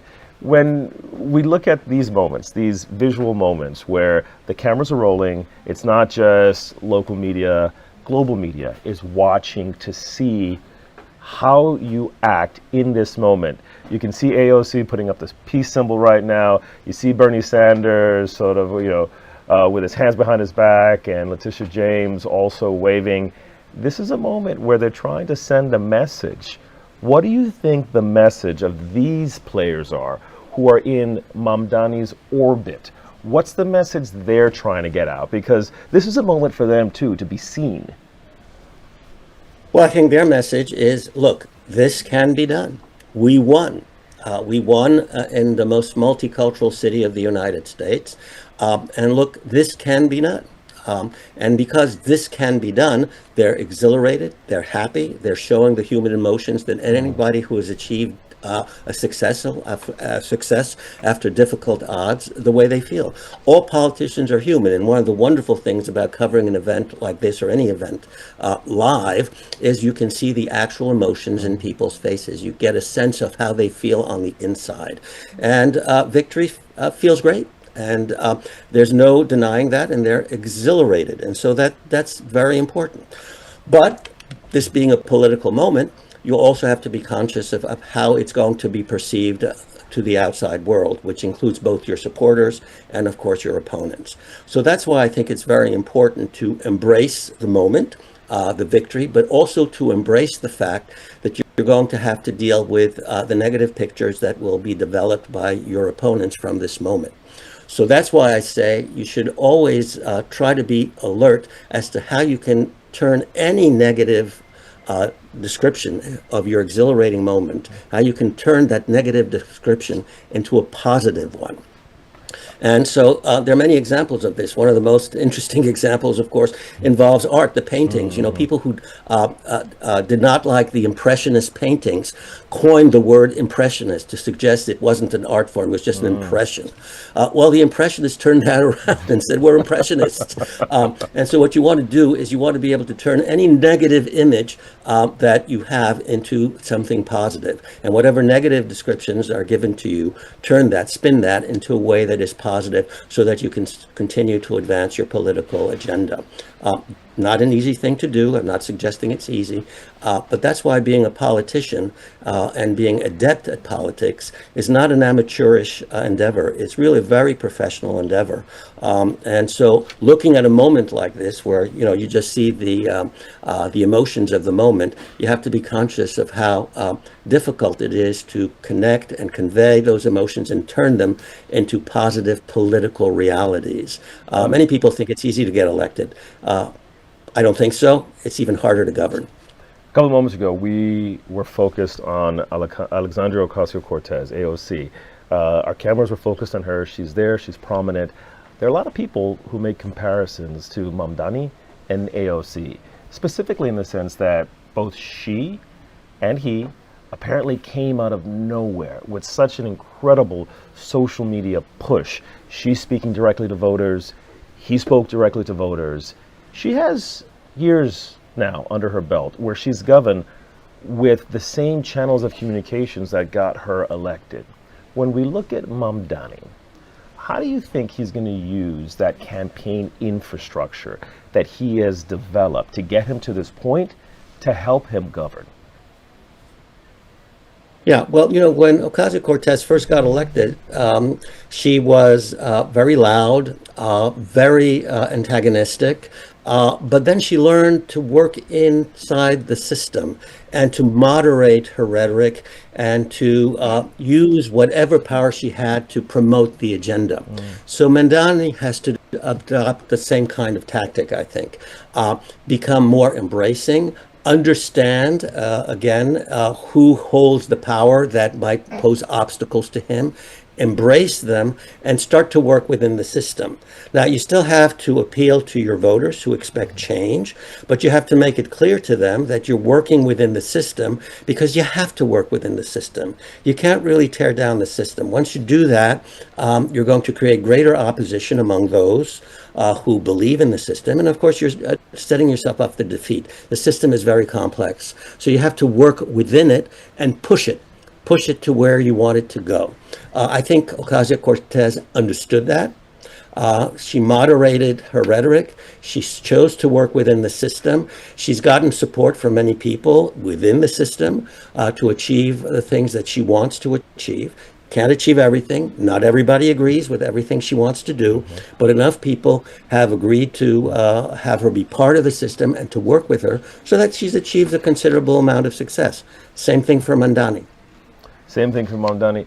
You know, when we look at his victory, you can't help but remember how he kept on focusing on the fact that he didn't have these huge donors, these extraordinarily rich people, rich organizations who were bankrolling him. He really prided himself and made it very obvious. It seemed like every time you were talking to him, he would make the point that his campaign rests on the shoulders of very micro donations. These small donations that together had such an extraordinary political outcome. When we see this type of victory in New York City, is it rechanging the political landscape? How we look at these big donors, these groups? I mean, has the landscape changed? Can you play this game the way you used to? Or is this the new rule book, the Mamdani rule book? No, the system to getting elected has not changed. You still need phenomenal amounts of money, but you can get away with lesser amounts of money if you have a great campaign personality. And so Mamdani has shown that he has that personality. He's very smart, he's very attractive, he's very photogenic, he knows how to speak well, he knows how to connect with people both on camera and in person. And so if you have that kind of personality, you can gain attention and you can gain press coverage. Very important. You can gain press coverage, and we're part of the press here, with an engaging personality, which means that you might not need as much money as somebody who is less engaging. But for the typical politician, charisma and photogenicity are not quite the way they are for Mamdani. And so for that level of politician, which is the basic level of politician, you need phenomenal amounts of money to get yourself known to the public, to generate an appealing on-air personality. And so the rules have not changed. They can change here and there a little bit for, as I say, special politicians who have that great campaigning ability. But ultimately, for the typical politician, money is the key to getting people to know you and to project your agenda to the voters. We're looking at some images of him during the campaign. He's hugging people, all sorts of young New Yorkers. They're bare-chested people. He's out there, they're clapping. We see signs that talk about, freeze the rent. We see a lot of people of color. We see these intimate moments. He's shaking people's hand. He's hugging folks. He's speaking to young people. But he's also has his wife by his side. When we look at the first ladies of the city, there have been some extraordinary first ladies, very, very diverse. But this woman is going to be the new face of the city in a lot of ways. What type of pressure does the first lady of a city like New York face? We had some images of her arriving a little bit earlier. Right. Well, the first lady of any executive has a very important symbolic function. First of all, to show that she shares the agenda, or he, spouse, it can be a spouse, a male spouse, shares the agenda of her or his spouse, but also show the warmth that she has with her husband and her husband has with her, to understand that this is not just a political couple, but a human couple, which tends to humanize the politician. If the politician can show that he is human, has relationship with his closest love, that is to say, his or her spouse, that he is a human person, that is useful in conveying to people that he understands humanity, he can share human emotions and human needs with the electorate. So the spouse has that very important role to humanize her husband or her or his wife, whichever way it goes. And so it's a very important symbolic role. One of the things we really forget about politicians of whatever stripe is that ultimately at the bottom, they're human, they're people, they're just like you and me. And so it's important for them to be able to convey that and not to have this sort of outer shell that has been sort of created by consultants and so forth, this artificial shell. People don't react well to that. They want politicians that are adept, but they also want politicians that are human. And the First Lady has an important role in demonstrating that and in sharing that with the people of any community, including New York City.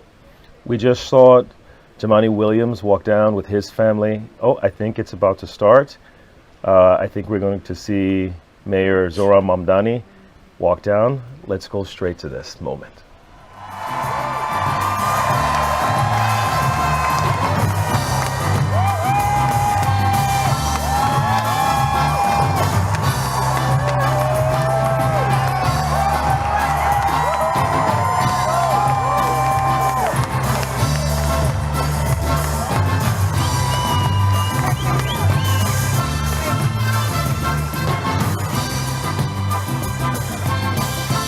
Presenting flags, please welcome the ceremonial officers representing the Parks Department, the Department of Sanitation, the New York City Police Department, and the Fire Department of New York.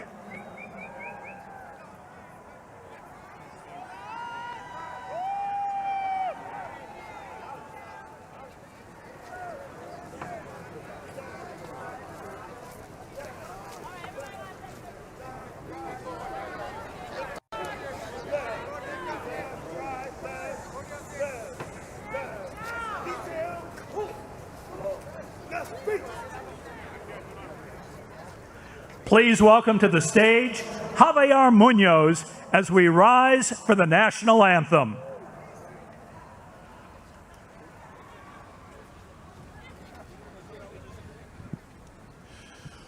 Oh, say, can you see by the dawn's early light what so proudly we hailed at the twilight's last gleaming, whose broad stripes and bright stars through the perilous fight o'er the ramparts we watched were so gallantly streaming, and the rocket's red glare, the bombs bursting in air, gave proof through the night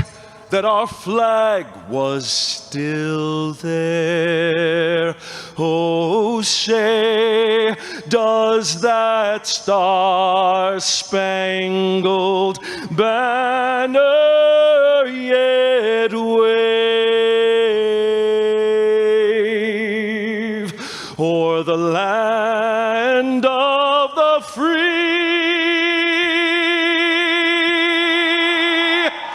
and the home of the brave?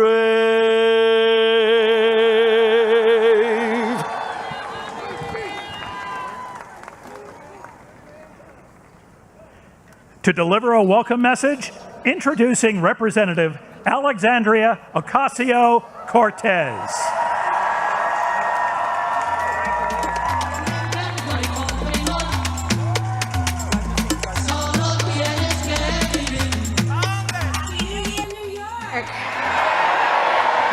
My name is Alexandria Ocasio-Cortez, and it is my deep honor and privilege to welcome you to the inauguration of our new mayor of New York City, Zohran Mamdani. We gather here today to celebrate the beginning of his leadership, as well as that of two incredible elected officials who will be guiding the city by his side, Public Advocate Jumaane D. Williams and our new controller, Mark D. Levine. We also celebrate the hundreds and thousands of public servants and city leaders getting to work today, from our sanitation workers and librarians to our commissioners, deputy mayors, and our school's chancellor, as they care for our city and its people in the coming weeks, months, and years. Together, this ascent marks a new era for New York City, led by a historic new mayor in Zohran Mamdani, guided by his dedication to a working class that makes our beautiful city run. Importantly, I also ask that we consider today an inauguration for each one of us, too, the nearly 8.5 million New Yorkers who make up the greatest city on earth. Because it is the people of New York City who have chosen historic, ambitious leadership in response to untenable and unprecedented times. New York, we have chosen courage over fear. We have chosen prosperity for the many over spoils for the few. And when the entrenched ways would rather have us dig in our feet and seek refuge in the past, we have chosen instead to turn towards making a new future for all of us. In Zohran Mamdani, we have chosen a mayor who is relentlessly dedicated to making life not just possible, but aspirational for working people. New York City has chosen the ambitious pursuit of universal child care, affordable rent and housing, and clean and dignified public transit for all. And we have chosen that over the distractions of bigotry and the barbarism of extreme income inequality. We have chosen this path because we know that it's the right thing to do, it's the smart thing to do, and that if we can make it here, we can make it anywhere. New York City, this is an inauguration for all of us, because choosing this mayor and this vision is an ambitious pursuit. It calls on all of us to return to public life en masse. Now is the time for us to turn towards our neighbors, stand with them, and return to community life. A city for all will require all of us to fill our streets, our schools, our houses of faith, our PTAs and our block associations as we support this mayor in making an affordable city a reality for all of us. Zohran Mamdani will be the first Muslim mayor of our great city. He will be our first immigrant mayor in over a century. And he will be the youngest mayor of New York City in generations. But most importantly, Zohran will be a mayor for all of us. With that, let us extend our deepest well wishes and support to Zohran, his wife Rama, and his family, as well as those of our public advocate Jumani Williams and controller Mark Levine. We send you, your spouses and families, and all your loved ones all the support in the world as you embark on this great pursuit of a better city and future for all. Felicidades.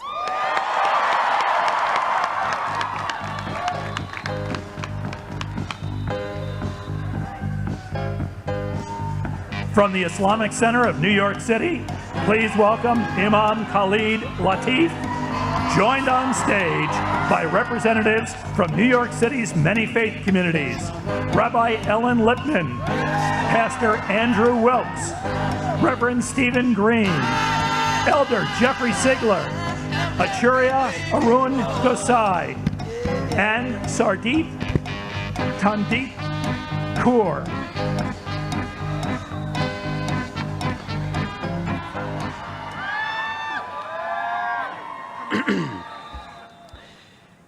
Let us pray. Ya Allah, Ya Rahman, Ya Arhamar Rahimin, most merciful of those who show mercy, we turn to you on this day from our city with hopeful hearts. Thank you for this moment. Thank you for the amazing individuals you have gathered here, diverse in color, language, journey, and name, but united in purpose, stitched together by shared hopes, all yearning to build something meaningful, lasting, and rooted in love, dignity, respect, and justice, no longer for the few, but for all. We come before you mindful that moments like this do not arrive on their own. They are carried forward by sacrifice, by organizing, by courage, by people who refuse to accept that the way things were was the way they had to remain. Say so.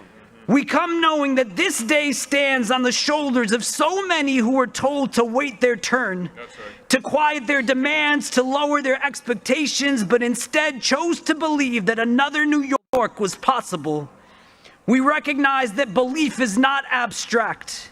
It was practiced by tenants organizing against displacement, by workers demanding fair wages, by parents advocating for their children's futures, by communities who kept showing up even when the odds said they should not. We gather today with hearts shaped by this city, by its noise in its neighborhoods, by its subways and sanctuaries, by the dreams carried in many languages and the prayers whispered on crowded blocks. We thank you for New York City, for a place that has taught the world how difference can become strength, how survival can become solidarity, how strangers can become neighbors, and for being a place that taught us that a young immigrant, democratic socialist Muslim can be bold enough to run and brave enough to win. Not by abandoning conviction, but by standing firmly within it. Not by shrinking who he is, but by trusting that authenticity can move a city towards justice. We thank you for the beautiful diversity of this city, for a people formed across continents and generations, across race and religion, culture and class. Teach us to never see that diversity as something to manage or fear, but as a sacred trust, a collective inheritance that expands our moral imagination and strengthens our shared future. On this day of transition and responsibility, we ask you to bless this moment of leadership and all who are entrusted with the weight of public service. Grant wisdom to Mayor Zohran Mamdani and remind him that leadership is not about power but about proximity to the people who struggle, to the voices too often ignored, to the lives behind the statistics. Keep him close to the realities of this city, to the family doubling up in a one-bedroom apartment because rent has outpaced wages, to the home health aide commuting hours each day to care for others while struggling to afford care for themselves, to the public school student navigating overcrowded classrooms, to the small business owner choosing between closing their doors or passing rising costs onto neighbors who already have too little. Bless him with the courage to remain grounded, the humility to keep learning, and the strength to lead with principle, even when the pressure to compromise is loud. Let his leadership reflect the movements and communities that made this moment possible, and never let him forget that this office exists to serve the people, not to rise above them. We lift up all those who came together to make what many said could never happen, happen. Organizers and volunteers, neighbors who spoke to neighbors, young people who believed their voices matter, elders who remembered past struggles and recognized this moment as part of a longer arc. Bless those who knocked on doors in the cold, who stood on street corners with clipboards and hope, who had difficult conversations rooted in love, and who chose participation over despair. Let the spirit that carried this moment forward not fade after today, but deepen and always endure. Make this city affordable for the families who built it and the workers who sustain it. Let no one have to choose between rent and dignity, between medicine and meals, between staying and surviving. We lift before you those living paycheck to paycheck in the shadow of unimaginable wealth. Those working multiple jobs yet still one emergency away from crisis. Those whose labor keeps the city moving but whose lives feel increasingly pushed to the margins. Let justice not be a slogan but a structure. Let equity not be a promise but a practice. Let policy be shaped by compassion and budgets reflective of our values. Protect the most vulnerable amongst us, our children and elders, our immigrants and asylum seekers, our unhoused neighbors, our workers, our artists, our caregivers, and the students who keep this city alive. Heal what has been broken by neglect and greed. Soften hearts hardened by fear. Replace cynicism with courage and despair with collective hope. And let that hope be something we practice daily, not something we push back.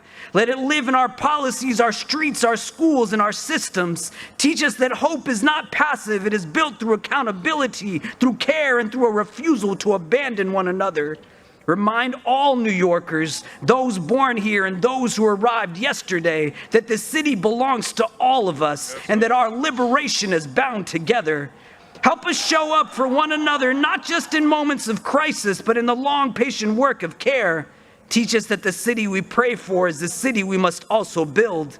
And make this administration and all of us who call this place home a means of mercy, a force for fairness, and a reflection of your justice in this world. Let this moment be not an ending, but a beginning. Let what was once thought impossible become the standard by which we measure our future. And let New York City continue to show the world what is possible when people believe in one another, and continue to show that respect, dignity, and compassion are no longer for the few, but for the all. Amen. Amen. Amen. Well done. Well done.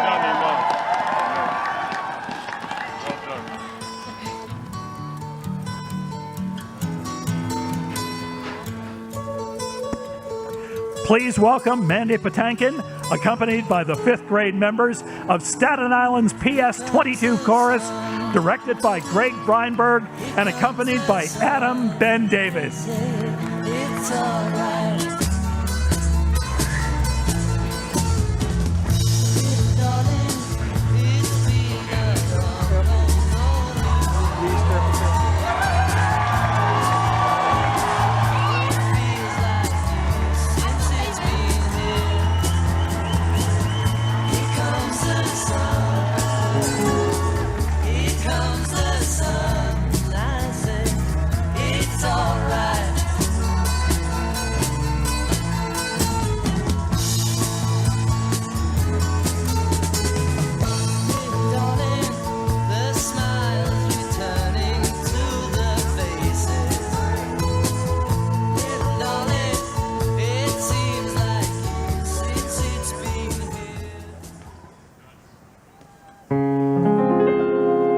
When all the world is a hopeless jumble and the raindrops tumble all around, heaven opens a magic lane.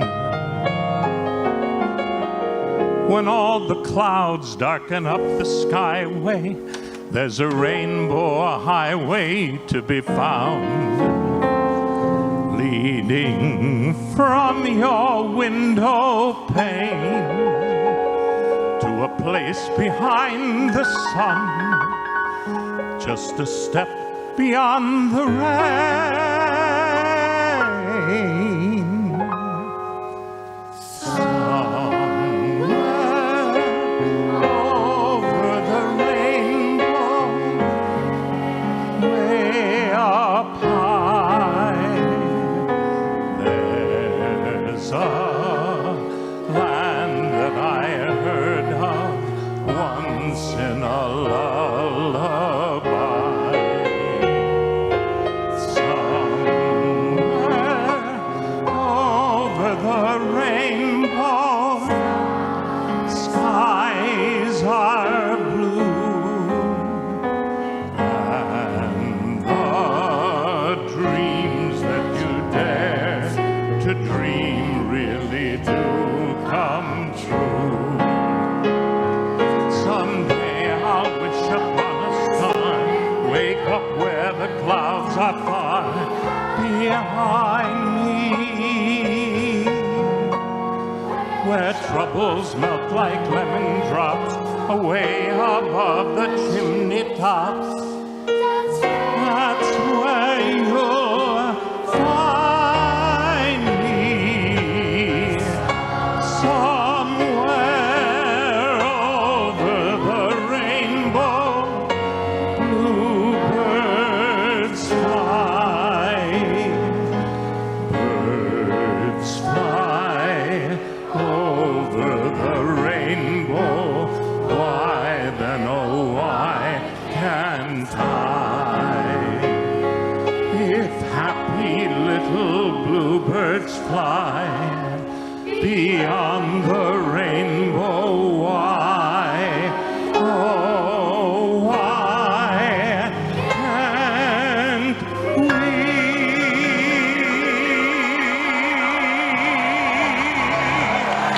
Bravo!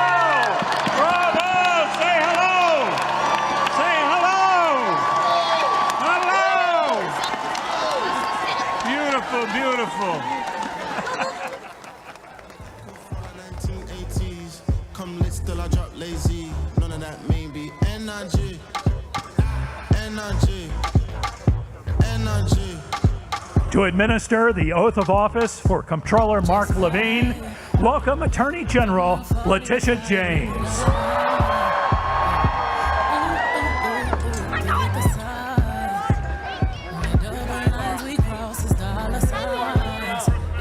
Brooklyn.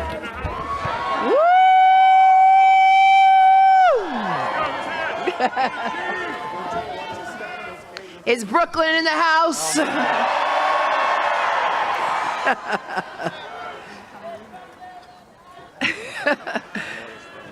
Good afternoon and Happy New Year.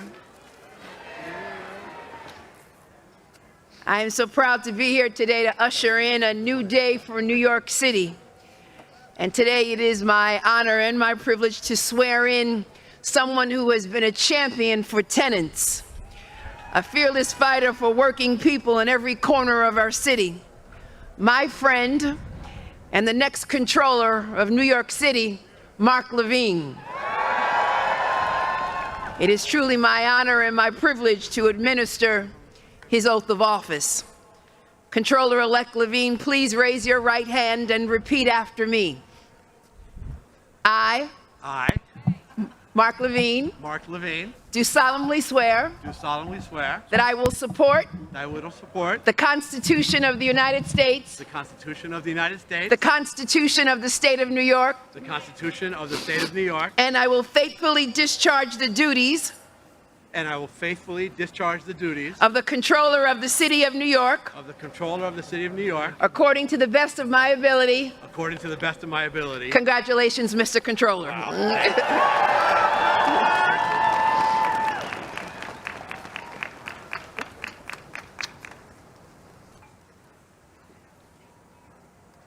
All right, well, there's no going back. Give it up for the best Attorney General in America, Tish James. Give it up for the PS22 chorus, all the way from Staten Island to Staten Island in the house. The rest are stuck on the ferry. All right. Thank you to my wonderful family, my wife, Evelise, and our sons, Alejandro and Daniel. I love you so, so much. Thank you to my partners in city government, our new mayor, Zohran Mamdani, and public advocate, Jamani Williams. How remarkable is it that on these steps today, we have 3 swearings in, one by a leader using a Quran, one by a leader using a Christian Bible, and one by a leader using a Chumash, or Hebrew Bible. I am proud to live in a city where this is possible. Muy buenos días a todos y a todos. Me alegro que estén acá con nosotros. Lamento que están pasando tanto frío, pero ni modo. ברוכים הבאים לכולכם, איזה כיף שבאתם. Shalome puime edomazisas. Now, for those of you who do not know Spanish, download Duolingo. Now, I know what you're all thinking. What the heck is a comptroller? Excellent question. This job is about ensuring that people who have spent their lives working for this city can retire with dignity. It's about ensuring that our budget reflects our values, that our government inspires the trust of its people. A comptroller also understands the consequences for working class families when they are excluded from our economic system. I have seen this in my own neighborhood of Washington Heights, where far too many families, for far too long, have been held back from achieving their dreams, blocked from banks, and forced to rely instead on pawn shops and loan sharks. Back in the 1990s, I founded a community credit union uptown to change this. This financial cooperative, owned by the community, has lent out over $100 million in small loans in the neighborhood, with a 98% repayment rate, proving that when you give working people an opportunity, they will seize it. This is what our city must do now on a grand scale. Build an economy where we care for each other, where our prosperity is shared, where everyone has a fair shot. Our city today is booming for people at the top, but it's getting tougher and tougher for working families to pay their rent, to find a job with a living wage, and yes, Mr. Mayor, to find affordable childcare. A comptroller must use the tools of the office to close this gap, and I will. We will invest tens of millions of dollars in new units of affordable housing to build all over the 5 boroughs. We'll make sure that housing is actually built, no matter the opposition from entrenched constituencies. We'll use the powers of oversight in the comptroller's office to ensure that the city keeps its promises, that it delivers the highest quality city services, that every nonprofit with a city contract actually gets paid on time. Wow, very big applause line. Note that, Mr. Mayor. We got to work on that. We will secure full funding for legal services for New Yorkers facing eviction so that at last our city lives up to its obligations under our first in the nation right to counsel law for tenants. Right, Vanessa Gibson? You on board for that? We will invest in protecting our imperiled planet by accelerating our city's transition to green energy so that one day when we look at New York from above, we will see a city full of solar panels and trees. We will protect the immigrants of this city so that families are not ripped apart by masked, unnamed government agents. And we will seek to understand each other. Though we will not always see the world the same way, we can and must ensure that all New Yorkers feel safe and respected, whether they're entering a house of worship, lighting a menorah in public, or saying the Salah prayer anywhere in this city. Our city government can and must take on the challenges of this moment. But to do that, we need a better city government, one that uses the tools of the modern era, a government freed from the worst limitations of bureaucracy, one nimble enough to move fast during a period of accelerating change, and to capitalize on the new promises of technology while protecting against its perils. No other city on earth has this many lives, languages, and dreams in one place. Our task now is to ensure that this will be a city where all of us together can achieve those dreams. Almost 30 years ago, I stood in a small storefront in Washington Heights, helping immigrant neighbors open their first savings accounts. They trusted us with their dreams, a small business, a child's education, a home of their own. Today, you have entrusted me with something far greater, to safeguard the resources and the future of this entire city. I promise you, I will honor that trust every single day. Muchísimas gracias. Toda rabá, efcharisto poli. Thank you so much. Thank you.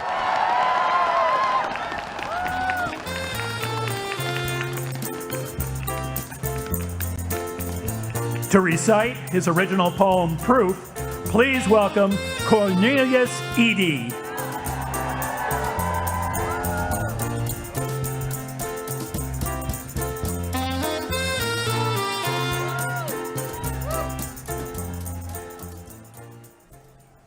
Hold on.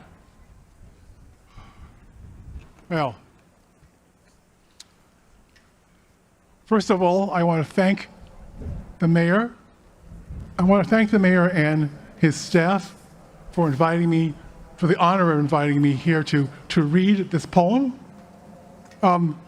This morning, when I woke up, my wife joked that sometime during the campaign, there was probably somebody who said, him? He'll get elected when hell freezes over.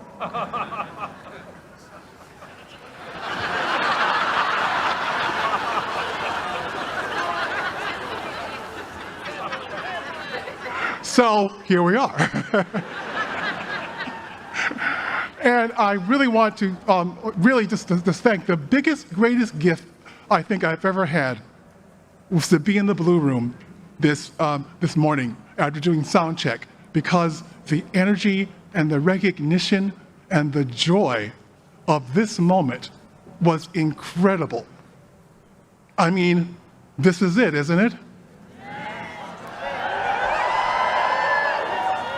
I mean, this is what this work has been about, right? And it was just wonderful to see people see that moment. I was reminded this morning that New York was the first capital of the United States.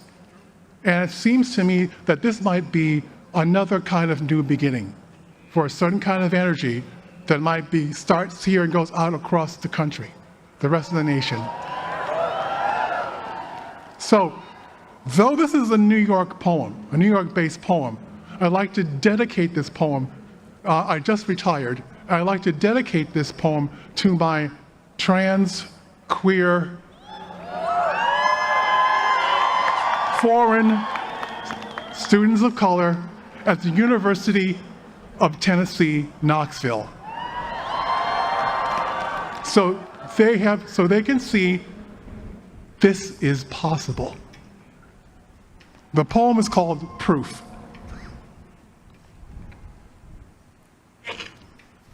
Proof. You have to imagine it.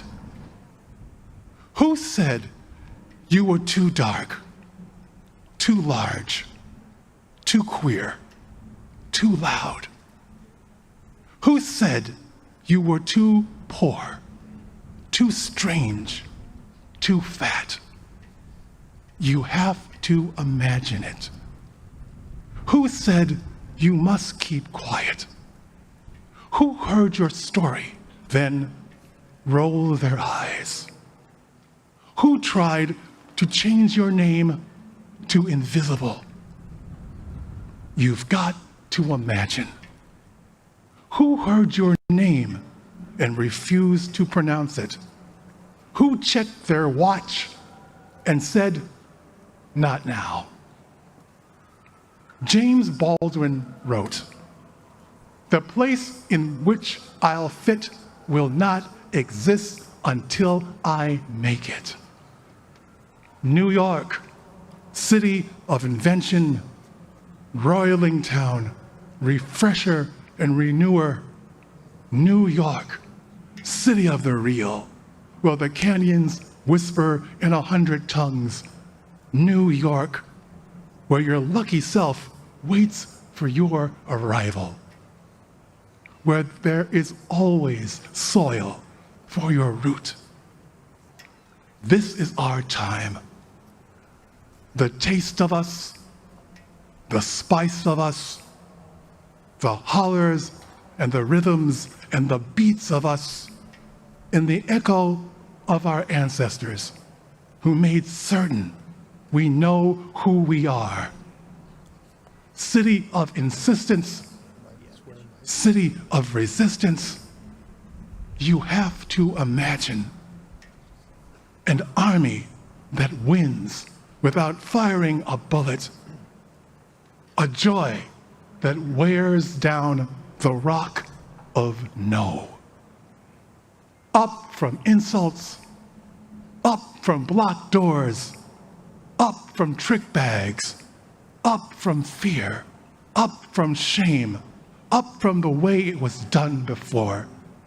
You have to imagine that space they said wasn't yours, that time they said you'd never own. The invisible city lit, on its way. This moment is our proof. Thank you.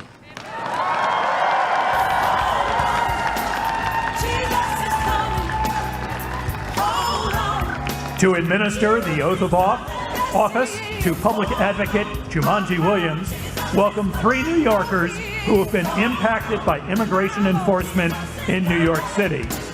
Josue Nikolno Amundrai, Amadou Lee, Asadu Diallo, and Rebecca Press.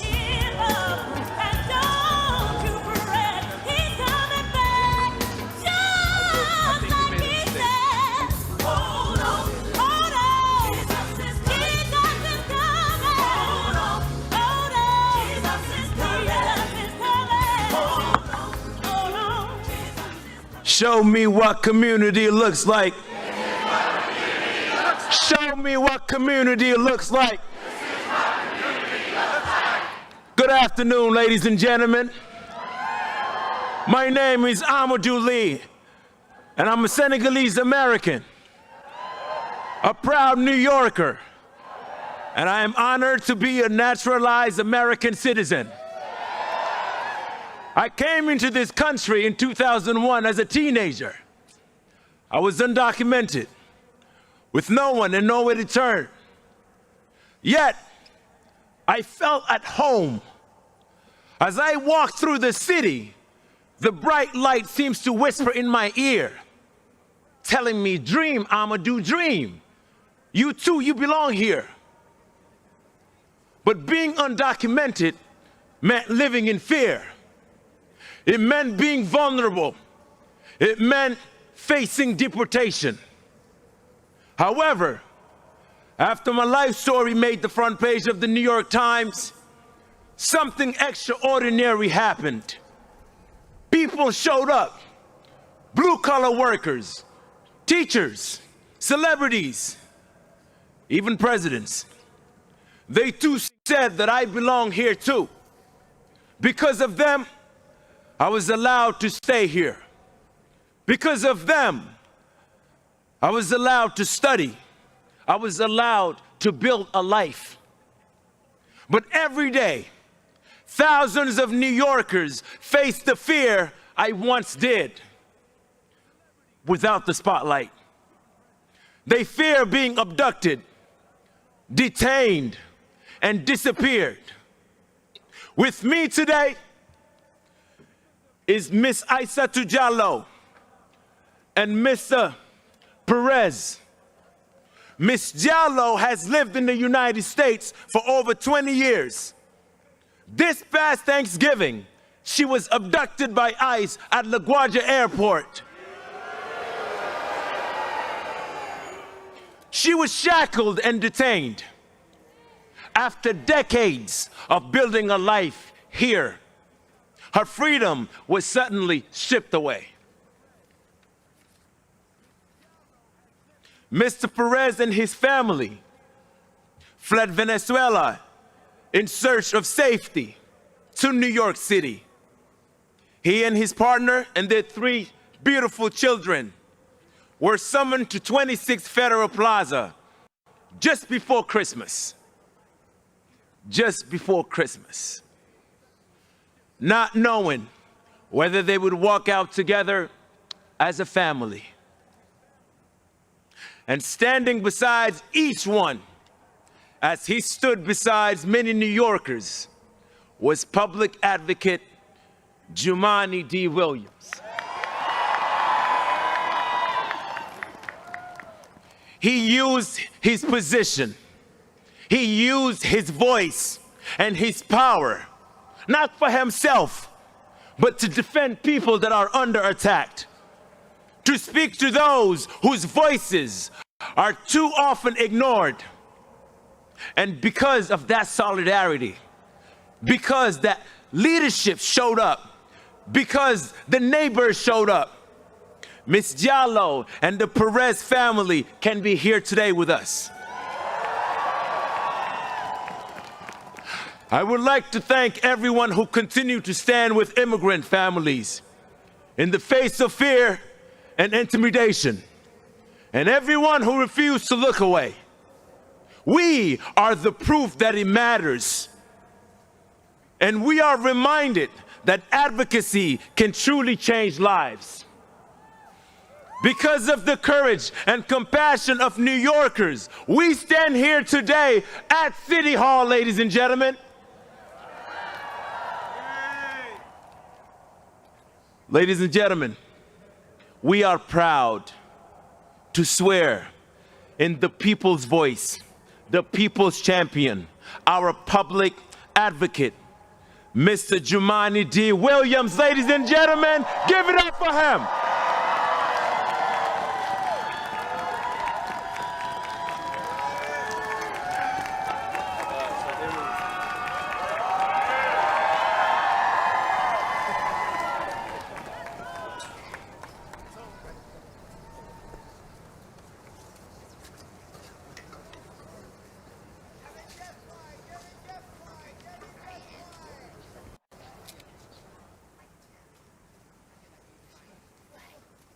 Please raise your right hand.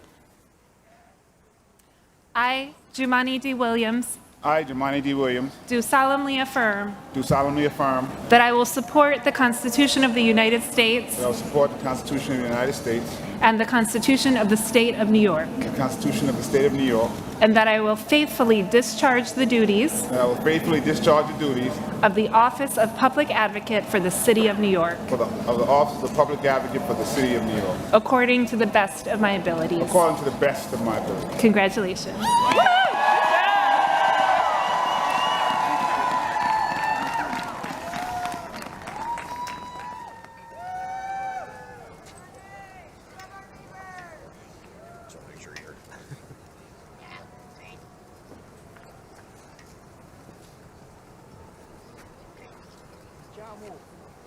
I didn't forget. Zohran, Mark, we did it. We're here. Thanks to everybody out here. Thank y'all.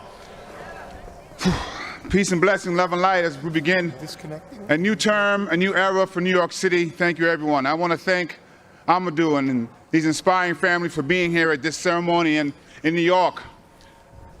I'm a son of immigrants myself. My parents came over from Grenada over 50 years ago. I was just sworn in on my late father's Bible. My mother is here today. I'm so proud to have my family and my wife and my children and my sister and my mom, everyone standing with theirs.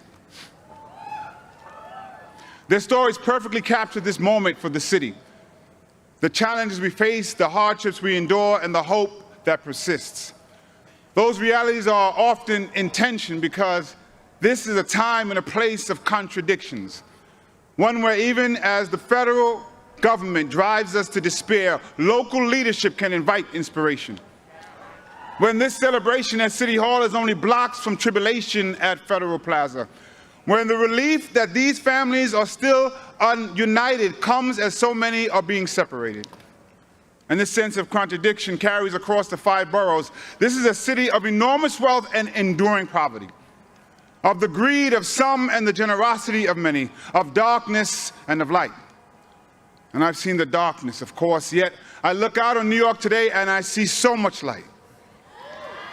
These contradictions mean we can at once love our city as it is and challenge its flaws, not as a reason for pessimism, but a call for activism.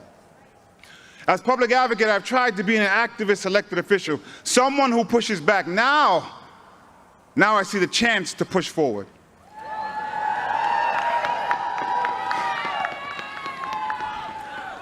To provide accountability aimed at the ideal that government has an opportunity and an obligation to do good. At the core of public service and progressivism is the principle of making government work and showing people it can work for them. That means we need to meet people where they are, also show grace instead of ignoring what brought them there, and be honest about why. The powers in place would rather create an other to blame for our problems than to address them, whether it be our immigrant communities, our trans siblings, our homeless neighbors, or too many other marginalized groups. Rejecting those ideas means naming the reason that the powers in place perpetuate them, because if we are divided, the status quo stands. Whether you arrived in our city generations ago, or 5 years ago, or 5 minutes ago, the reason so many New Yorkers have too little are not because of the people who have even less or who have been here for less time, not because of the people pushed to the bottom, but the systems entrenched at the top. That's where we should focus our anger and our action. If we are not driven apart by the divisions of our races, our religions, our identities, but pulled together by the commonalities in our emotions, our needs, and our humanity, then we can all climb. I know that the project of New York is possible. That great mosaic described by another mayor who believed in democratic social ideals, David Dinkins. Yet the truth of it is there are people who are rooting for New York to fail. Some couch it in concern, others openly scorn our city. But at the heart of this hate is the truth that our success, that our very existence belies their core belief that New York is not possible. They demonize us because our mosaic challenges their ideology. They want to be right in their cynicism more than they want us to succeed in our idealism. They are driven by the idea that bringing together so many diverse people, cultures, faiths, identities into a united community is impossible. But New York, we are a shining beacon of possibility. We cross new cultural borders through each subway stop and are introduced to new experiences through each passenger. Our possibilities come in every language and from every heritage. So do our prayers, so do our people, so does our power. We've shown it in the face of oligarchy and authoritarianism. Neighbors standing with neighbors across borough and background to defend immigrant communities and feed hungry families. We see it in the multicultural mosaic that brought us to this very moment. Even with this great moment, I know that realizing the full potential of our possibility will not be easy. It never has been. Yet I believe it's possible to make great progress because I've seen it through my years in the building behind me and the streets before us. I've been in our movement and I've seen things move. The simple truth is that governing is hard, that achievement is exhausting, and I aim to assist my partners in government when possible and hold them to account when necessary to learn from what we've done and guide what we can do. I believe in this possibility that with the people, the tools, the passions, and the compassion that we need, we can meet the moment and create change. We can look into the unknown and see opportunity. That's the thing about uncertainty. Anything can happen, but anything can happen. We could make New York more affordable, more safe, and more just. We could, we can, and we have to try. This optimism toward action is embedded not only in our city's heritage, history, but in my heritage. In Grenada, Maurice Bishop took up the fight for these radical, crazy ideas, socialist ideals like housing, healthcare, and education. He demanded that we move forward ever, backward never. And today I echo that call from the Isle of Spice to the island of Manhattan. He also cautioned that revolutionaries do not have the right to be cowards. We can be afraid, but we have to meet that courage to match it. There are things to be feared, but there is also reason to hope. Hope is the embrace of possibility. Hope and fear are undeniably connected. Hope is the belief that good can come. Fear is the worry that it won't. In these contradicting ideals, we are faced with a choice, and I choose hope. In other words, I have faith. But faith without works is dead. So today, I'm committing to the work of public service, and I ask every New Yorker to commit their own talents to use what they have and do what they can for the success of our city and everyone who calls it home. I don't know if when my Grenadian mother arrived as a teenager, she hoped that a half a century later her son would speak from these steps.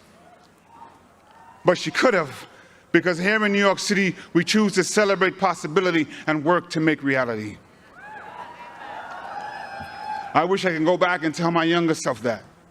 Instead, I'll say it to my daughters today, to the children of the Perez Araneda family, to everyone who may question their own worth like I did, or whether it's worth fighting for the city with all its contradictions and problems and possibilities. And I gotta take a second to say something to so many young people who are out there. But I'm gonna say it to one person who's waited 49 years to hear it. Little black boy, you were worth it. And you always were. And without any titles, you were enough. You were always enough. And you deserve to accept love, and you deserve to be protected. And I'm honored to be here to help create a city that's worthy of that for you. And I'm so proud of you.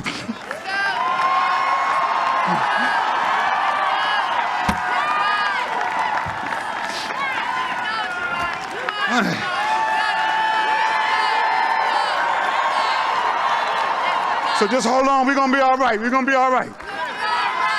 I'm so proud of you. It's all right.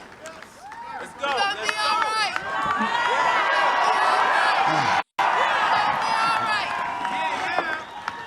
As we head into a new year, a new term, I want to ask all of you to take an oath with me. Our neighbors, I know in Brazil, adopted this motto that I've tried to embody. I did hear it for Comptroller Lander, but I gotta give him his credit. That no one let go of anyone's hands, because if we're all connected, we can't lose anyone. So we hold on to the hand of our neighbor and we reach out with our other hand to grasp someone who may fall through the cracks, and we bring them along. I want everyone, if they're comfortable, take a hand of the person next to you or the arm and just repeat after me. We can all be the voice of the people. I know what's ahead, but I won't lose hold. And I won't lose hope. Anything can happen, so anything can happen. And as we march forward, no one let go of anyone's hands. Peace.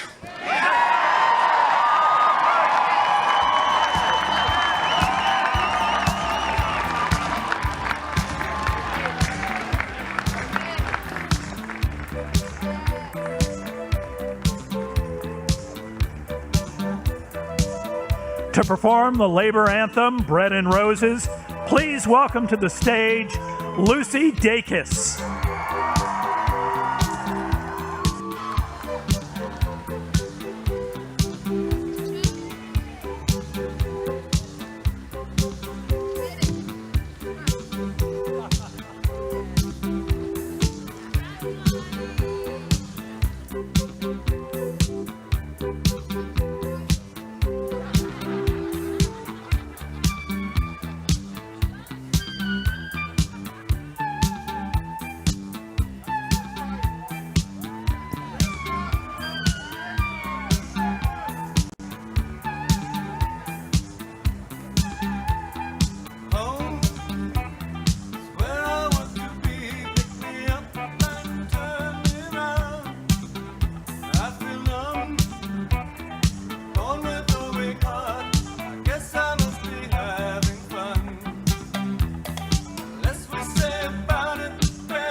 To perform the labor anthem, Bread and Roses, please welcome to the stage Lucy Dacus.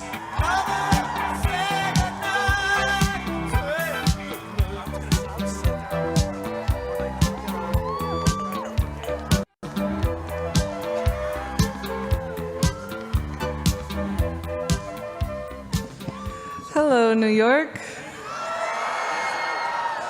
Happy New Year.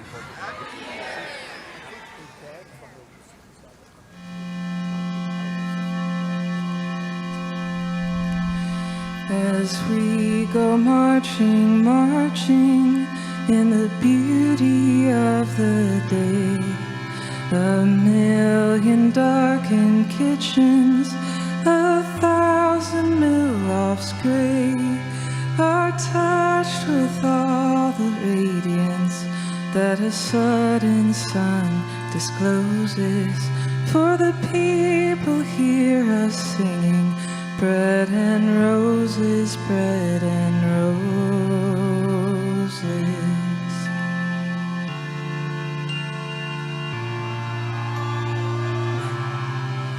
As we go marching, marching, we battle to for men, for they are women's children, and we mother them again. Our lives shall not be sweated from birth until life closes. Hearts starve as well as bodies. Give us bread, but give us roses.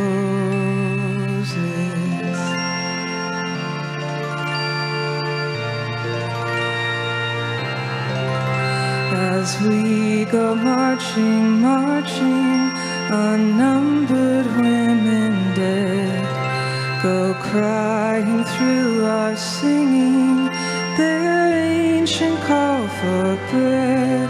Small art in love their drudging spirits new.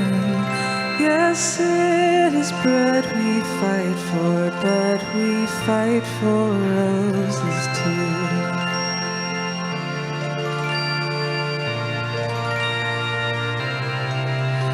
As we go marching, marching, we bring the greater days.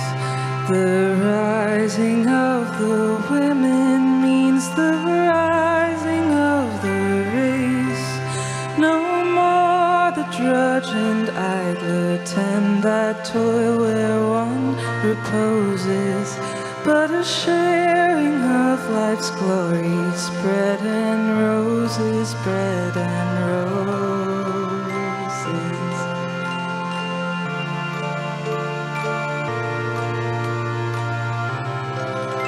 Our life shall not be sweated from birth until life closes.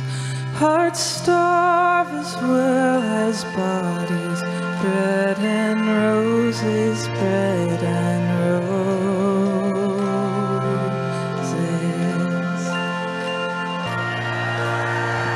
Thank you. Congratulations, Zohran.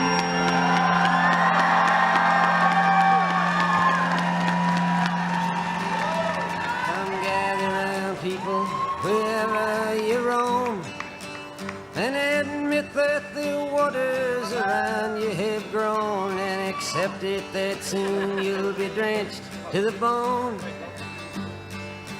If your time to you is worth saving, then you To administer the oath of office for Mayor Zohran Mamdani, welcome Senator Bernie Sanders.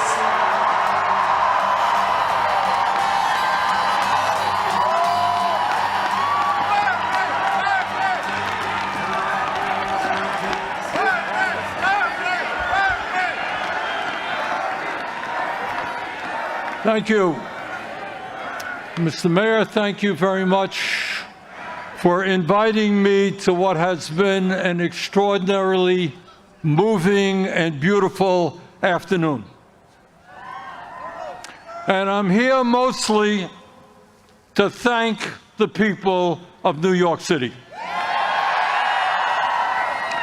At a time in our country's history when we are seeing too much hatred, too much divisiveness, and too much injustice, thank you for electing Zohran Mamdani as your mayor. New York, thank you for inspiring our nation. Thank you for giving us, from coast to coast, the hope and the vision that we can create government that works for all, not just the wealthy and the few. At a moment when people in America, and in fact throughout the world, are losing faith in democracy, over 90,000 of you in this city volunteered for Zohran's campaign. You knocked on doors. You shared your dreams and your hopes for the future of this city. And in the process, you took on the Democratic establishment, the Republican establishment, the President of the United States, and some enormously wealthy oligarchs.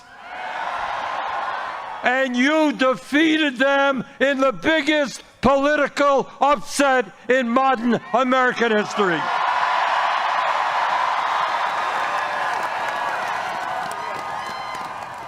You showed the world the most important lesson that can be learned today, and that is that when working people stand together, when we don't let them divide us up, there is nothing we cannot accomplish. Running a great and winning campaign was extremely difficult, but governing a city of 8 million people with all of its complexities and all of the problems that Zohran is inheriting will be even harder. Zohran needed your help to win the election.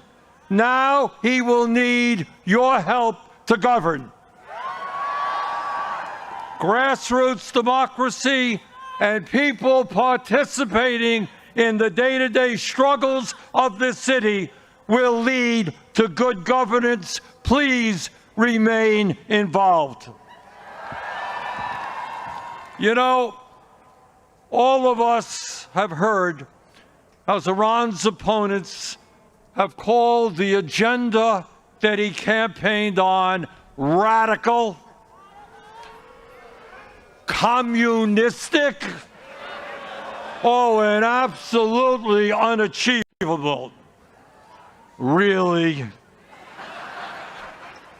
That's not what we believe. In the richest country in the history of the world, making sure that people can live in affordable housing is not radical. It is the right and decent thing to do.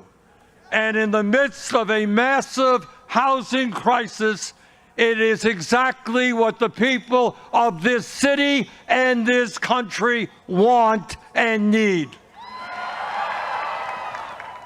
Providing free and high-quality childcare is not radical.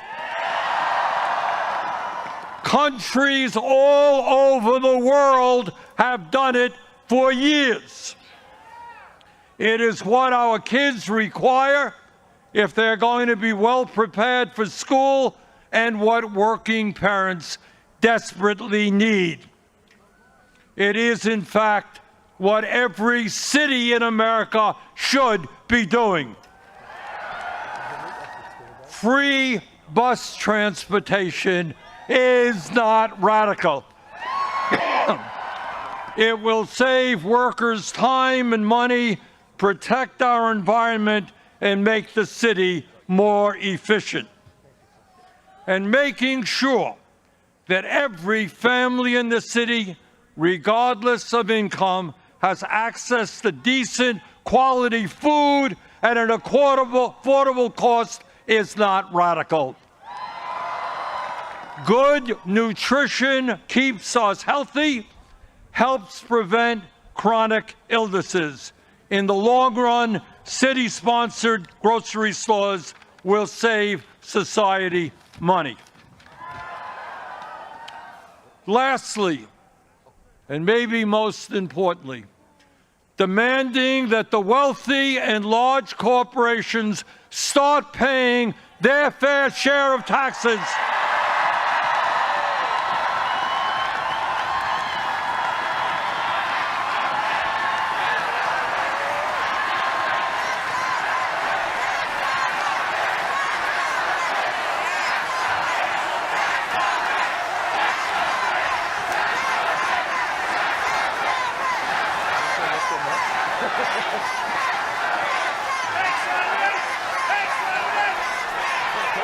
As I was saying,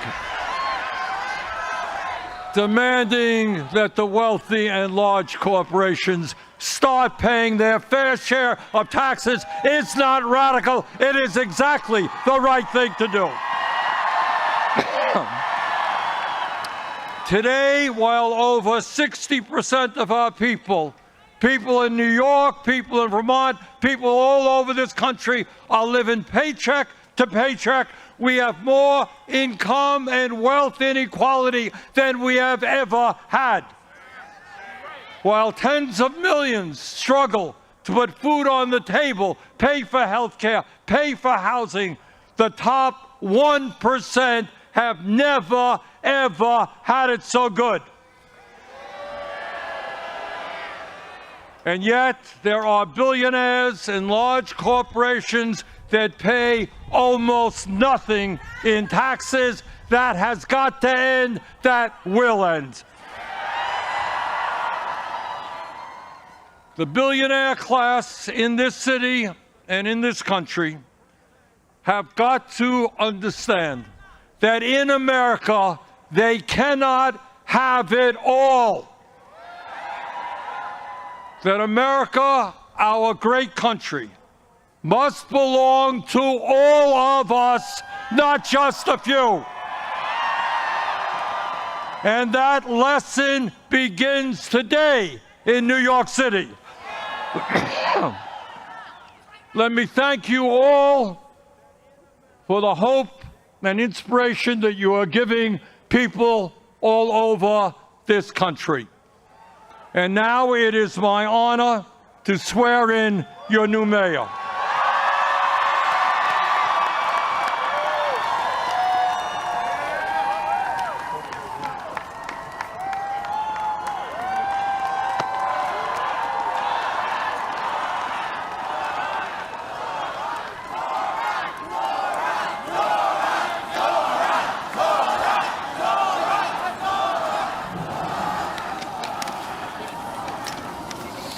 Please repeat after me.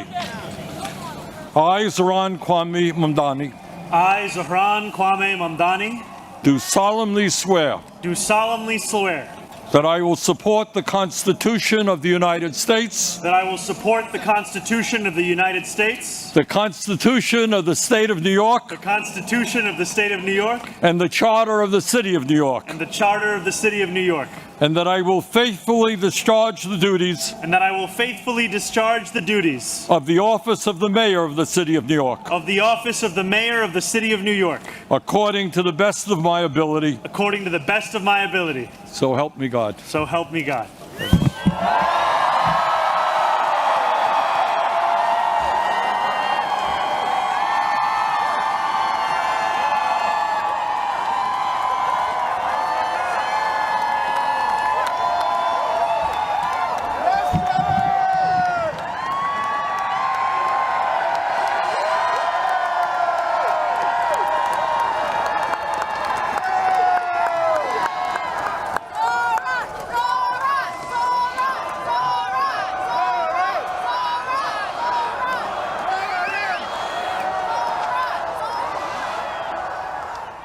My fellow New Yorkers,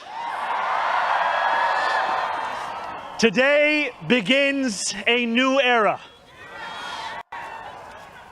I stand before you, moved by the privilege of taking this sacred oath, humbled by the faith that you have placed in me, and honored to serve as either your 111th or 112th mayor of New York City. But I do not stand alone. I stand alongside you, the tens of thousands of you gathered here in Lower Manhattan, warmed against the January chill by the resurgent flame of hope. I stand alongside countless more New Yorkers watching from cramped kitchens in Flushing and barbershops in East New York, from cell phones propped against the dashboards of parked taxicabs at LaGuardia, from hospitals in Mott Haven and libraries in El Barrio that have too long known only neglect. I stand alongside construction workers in steel-toed boots and halal cart vendors whose knees ache from working all day. I stand alongside neighbors who carry a plate of food to the elderly couple down the hall, those in a rush who still lift strangers' strollers up subway stairs, and every person who makes the choice day after day, even when it feels impossible, to call our city home. I stand alongside over 1 million New Yorkers who voted for this day nearly 2 months ago. And I stand just as resolutely alongside those who did not. I know there are some who view this administration with distrust or disdain, or who see politics as permanently broken.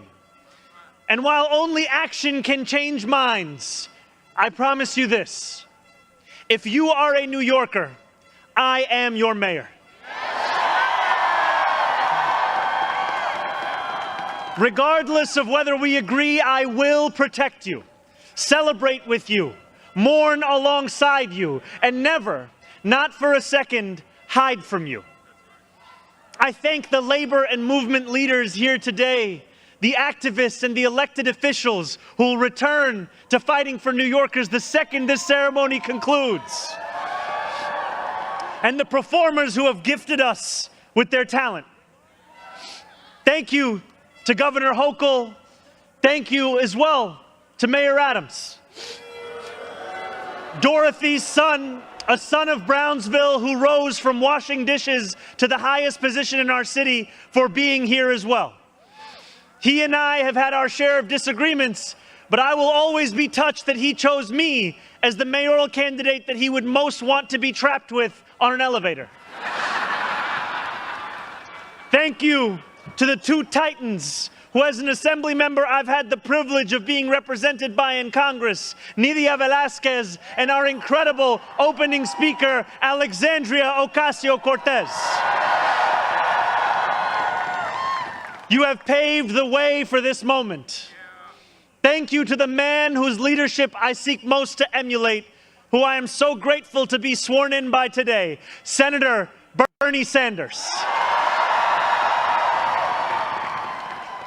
Thank you to my teams, from the assembly to the campaign to the transition, and now the team I am so excited to lead from City Hall.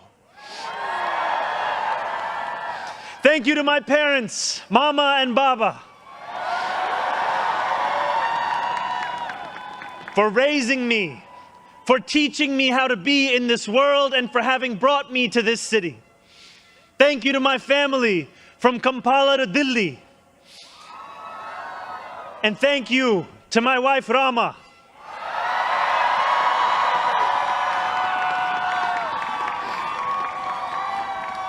For being my best friend and for always showing me the beauty in everyday things. And most of all, thank you to the people of New York. A moment like this comes rarely. Seldom do we hold such an opportunity to transform and reinvent. Rarer still is it the people themselves whose hands are the ones upon the levers of change. And yet we know that too often in our past, moments of great possibility have been promptly surrendered to small imagination and smaller ambition. What was promised was never pursued. What could have changed remained the same. For the New Yorkers most eager to see our city remade, the weight has only grown heavier. The wait has only grown longer. In writing this address, I have been told that this is the occasion to reset expectations, that I should use this opportunity to encourage the people of New York to ask for little and expect even less. I will do no such thing. The only expectation I seek to reset is that of small expectations. Beginning today, we will govern expansively and audaciously. We may not always succeed, but never will we be accused of lacking the courage to try. To those who insist that the era of big government is over, hear me when I say this. No longer will City Hall hesitate to use its power to improve New Yorkers' lives. For too long, we have turned to the private sector for greatness while accepting mediocrity from those who serve the public. I cannot blame anyone who has come to question the role of government, whose faith in democracy has been eroded by decades of apathy. We will restore that trust by walking a different path, one where government is no longer solely the final recourse for those struggling, one where excellence is no longer the exception. We expect greatness from the cooks wielding 1,000 spices, from those who stride out onto our Broadway stages, and from our starting point guard at Madison Square Garden. Let us demand the same from those who work in government. In a city where the mere names of our streets are associated with the innovation of the industries that call them home, we will make the word City Hall synonymous with both resolve and results. As we embark upon this work, let us advance a new question, a new answer to the question asked of every generation. Who does New York belong to? For much of our history, the response from City Hall has been simple. It belongs only to the wealthy and well-connected, those who never strain to capture the attention of those in power. Working people have reckoned with the consequences. Crowded classrooms and public housing developments where the elevators sit out of orders. Roads littered with potholes and buses that arrive half an hour late, if at all. Wages that do not rise and corporations that rip off consumers and employees alike. And still, there have been brief, fleeting moments where the equation changed. 12 years ago, Bill de Blasio stood where I stand now as he promised to put an end to economic and social inequalities that divided our city into two. In 1990, David Dinkins swore the same oath I swore today, vowing to celebrate the gorgeous mosaic that is New York, where every one of us is deserving of a decent life. And nearly 6 decades before him, Fiorella LaGuardia took office with the goal of building a city that was far greater and more beautiful for the hungry and the poor. Some of these mayors achieved more success than others, but they were unified by a shared belief that New York could belong to more than just a privileged few. It could belong to those who operate our subways and rake our parks, those who feed us biryani and beef patties, picanha and pastrami on rye. And they know that this belief could be made true if only government dared to work hardest for those who work hardest. Over the years to come, my administration will resurrect that legacy.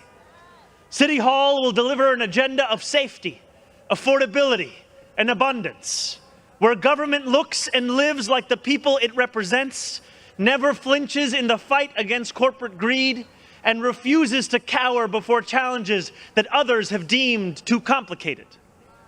In so doing, we will provide our own answer to that age-old question. Who does New York belong to? Well, my friends, we can look to Madiba and the South African Freedom Charter. New York belongs to all who live in it. Together, we will tell a new story of our city.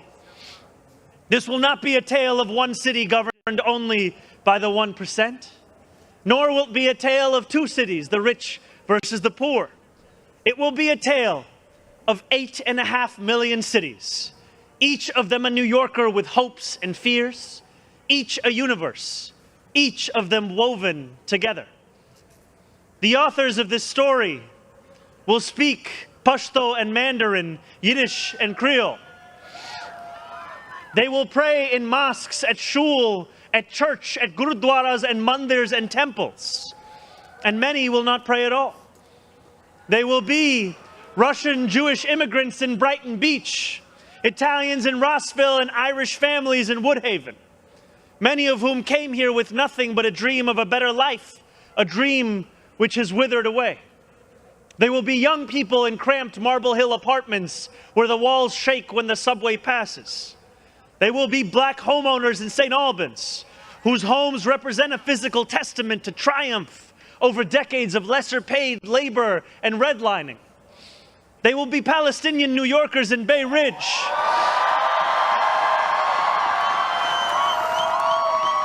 who will no longer have to contend with a politics that speaks of universalism and then makes them the exception.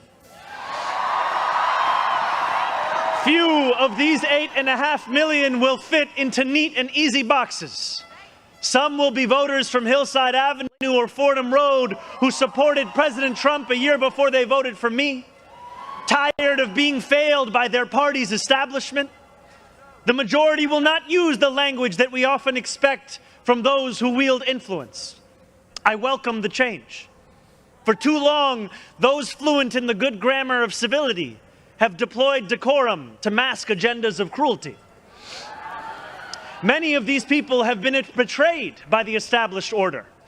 But in our administration, their needs will be met. Their hopes and dreams and interests will be reflected transparently in government. They will shape our future. And if for too long these communities have existed as distinct from one another, we will draw this city closer together. We will replace the frigidity of rugged individualism with the warmth of collectivism. If our campaign demonstrated that the people of New York yearn for solidarity, then let this government foster it. Because no matter what you eat, how you pray, or where you come from, the words that most define us are the two we all share: New Yorkers. And it will be New Yorkers who reform a long broken property tax system. New Yorkers who will create a new Department of Community Safety that will tackle the mental health crisis and let the police focus on the job they signed up to do. New Yorkers who will take on the bad landlords who mistreat their tenants and free small business owners from the shackles of bloated bureaucracy. And I am proud to be one of those New Yorkers. When we won the primary last June, there were many who said these aspirations and those who held them had come out of nowhere. Yet one man's nowhere is another man's somewhere. This movement came out of 8.5 million somewheres. Taxi cab depots and Amazon warehouses, DSA meetings and curbside domino games. The powers that be had looked away from these places for quite some time if they'd known about them at all. So they dismissed them as nowhere. But in our city, where every corner of these 5 boroughs holds power, there is no nowhere and there is no no one. There is only New York and there are only New Yorkers. 8.5 million New Yorkers will speak this new era into existence. It will be loud. It will be different. It will feel like the New York we love. No matter how long you have called this city home, that love has shaped your life. I know that it has shaped mine. This is the city where I set land speed records on my Razor scooter at the age of 12. Quickest 4 blocks of my life. The city where I ate powdered donuts at halftimes during AYSO soccer games and realized I probably was not going to be going pro. The city where I devoured 2 big slices at Coronet's Pizza, played cricket with my friends at Ferry Point Park, and took the 1 train to the BX10 only to still show up late to Bronx Science. The city where I have gone on hunger strike just outside these gates. Sat claustrophobic on a stalled N train just after Atlantic Avenue and waited in quiet terror for my father to emerge from 26 Federal Plaza. The city where I took a beautiful woman named Rama to McCarran Park on our first date and swore a different oath to become an American citizen on Pearl Street. To live in New York, to love New York, is to know that we are the stewards of something without equal in our world. Where else can you hear the sound of the steel pan, savor the smell of sancocho, and pay $9 for coffee on the same block? Where else could a Muslim kid like me grow up eating bagels and lox every Sunday? That love will be our guide as we pursue our agenda. Here, where the language of the New Deal was born, we will return the vast resources of this city to the workers who call it home. Not only will we make it possible for every New Yorker to afford a life they love once again, we will overcome the isolation that too many feel and connect the people of this city to one another. The cost of childcare will no longer discourage young adults from starting a family, because we will deliver universal childcare for the many by taxing the wealthiest few. Those in rent-stabilized homes will no longer dread the latest rent hike because we will freeze the rent. Getting on a bus without worrying about a fare hike or whether you'll be able to get to your destination on time will no longer be deemed a small miracle because we will make those buses fast and free. These policies are not simply about the costs we make free, but the lives we fill with freedom. For too long in our city, freedom has belonged only to those who can afford to buy it. Our City Hall will change that.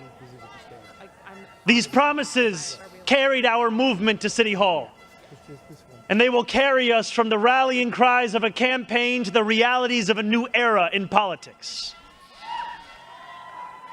2 Sundays ago, as snow softly fell, I spent 12 hours at the Museum of the Moving Image in Astoria, listening to New Yorkers from every borough as they told me about the city that is theirs. We discussed construction hours on the Van Wyck Expressway and EBT eligibility, affordable housing for artists and ICE raids. I spoke to a man named TJ who said that one day a few years ago, his heart broke as he realized that he would never get ahead here, no matter how hard he worked. I spoke to a Pakistani auntie named Samina, who told me that this movement had fostered something too rare: softness in people's hearts. As she said to me in Urdu, "Logo ke dil badal gaye hain." 142 New Yorkers out of 8.5 million. And yet, if anything united each person sitting across from me, it was the shared recognition that this moment demands a new politics and a new approach to power. We will deliver nothing less as we work each day to make this city belong to more of its people than it did the day before. Here is what I want you to expect from the administration that this morning moved into the building behind me. We will transform the culture of City Hall from one of no to one of how. We will answer to all New Yorkers, not to any billionaire or oligarch who thinks they can buy our democracy. We will govern without shame and insecurity, making no apology for what we believe. I was elected as a democratic socialist, and I will govern as a democratic socialist.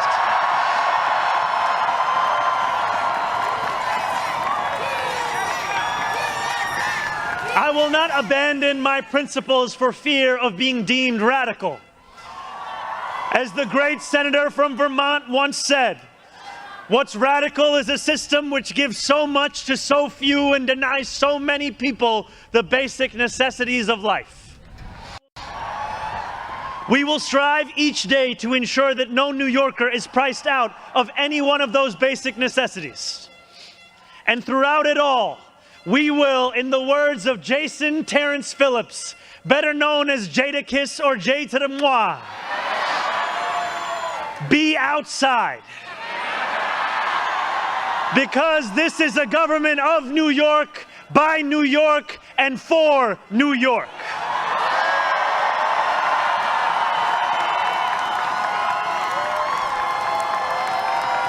Before I end, I want to ask all of you, if you are able, whether you are here today or anywhere watching, to stand with me.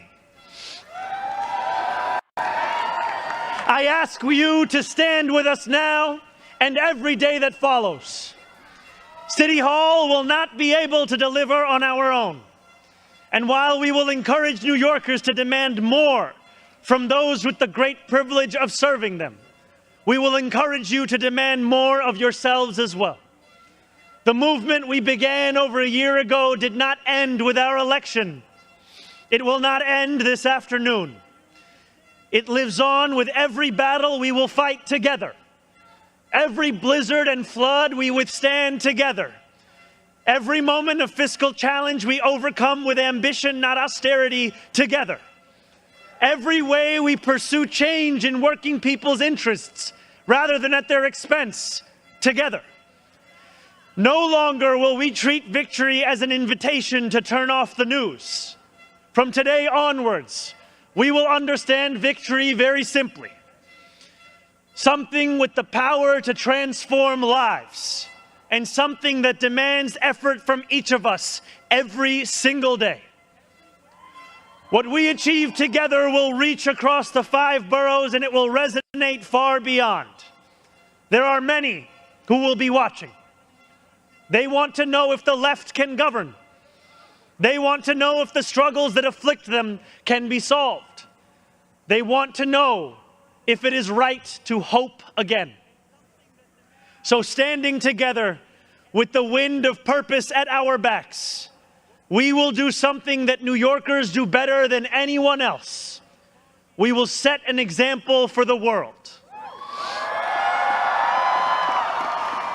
If what Sinatra said is true, let us prove that anyone can make it in New York and anywhere else too. Let us prove that when a city belongs to the people, there is no need too small to be met, no person too sick to be made healthy, no one too alone to feel like New York is their home. The work continues. The work endures.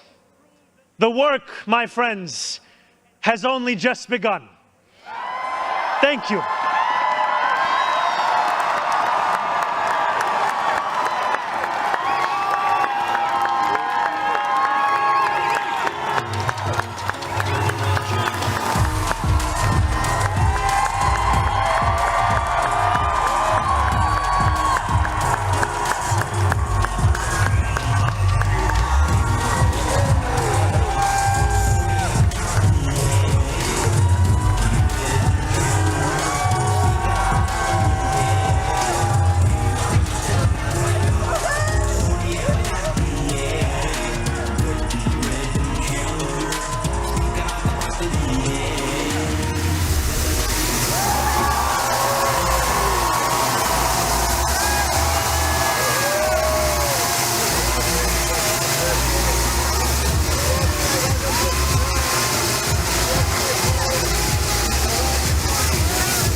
Zohran, sing it, baby! New York ਵਿੱਚ ਮੁੰਡਾ ਰਹਿੰਦਾ ਸੋਹਣੀਏ ਪੰਜਾਬੀ ਏ ਗੱਡੀ ਵਿੱਚ challenger ਸਪੀਕਰਾਂ 'ਚ ਵੱਜਦੀ ਏ new York ਵਿੱਚ ਮੁੰਡਾ ਰਹਿੰਦਾ ਸੋਹਣੀਏ ਪੰਜਾਬੀ ਏ ਗੱਡੀ ਵਿੱਚ ਚੈਲੰਜਰ ਸਪੀਕਰਾਂ 'ਚ ਵੱਜਦੀ ਏ ਬਰੁਕਲਿਨ ਵਿੱਚ ਮੁੰਡਾ ਰਹਿੰਦਾ Harlem ਵਿੱਚ ਮੁੰਡਾ ਰਹਿੰਦਾ Astoria ਵਿੱਚ ਮੁੰਡਾ ਰਹਿੰਦਾ Bronx ਵਿੱਚ ਮੁੰਡਾ ਰਹਿੰਦਾ Queens ਵਿੱਚ ਮੁੰਡਾ ਰਹਿੰਦਾ Staten ਵਿੱਚ ਮੁੰਡਾ ਰਹਿੰਦਾ Manhattan ਵਿੱਚ ਮੁੰਡਾ ਰਹਿੰਦਾ New York ਵਿੱਚ ਮੁੰਡਾ ਰਹਿੰਦਾ ਸੋਹਣੀਏ ਪੰਜਾਬੀ ਏ ਗੱਡੀ ਵਿੱਚ ਚੈਲੰਜਰ ਸਪੀਕਰਾਂ 'ਚ ਵੱਜਦੀ ਏ New York ਵਿੱਚ ਮੁੰਡਾ ਰਹਿੰਦਾ ਸੋਹਣੀਏ Punjabi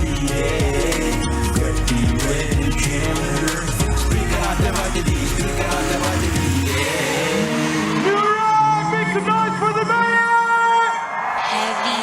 Thank you. Thank you for attending the inauguration of a new era. We wish you safe travels and a happy new year.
And you have been watching the inauguration of Zohran Mamdani, the 112th mayor of the largest city in America, New York City.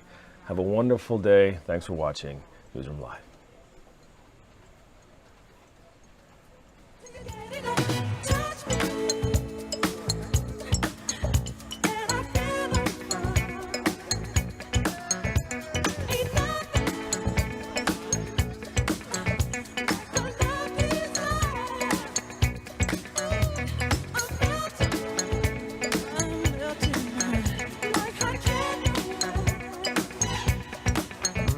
Sensation.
Shaka Khan, let me rock it, Shaka Khan.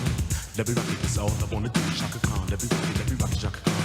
Let me rock it, got a feel for you. Shaka Khan, what you tell me what you wanna do? Do you feel for me the way I feel for you? Shaka Khan, let me tell you what I wanna do. I wanna love you, wanna hug you, wanna squeeze you too. And let me take it in my arms, let me feel you with my charm, Shaka. Cause you know that I'm the one to keep you warm, Shaka. I make it more than just a physical dream. I wanna rock you, Shaka, baby, cause you make me wanna scream. Let me rock it, rock it.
Let me rock it, that's all I wanna do. Shaka Khan, let me rock it, Shaka Khan. Let me rock it, got the feel for you, feel for you.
Bro, we can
Yeah, we were walking. I was like, wait, I see this camera. I see the street. We gotta find it.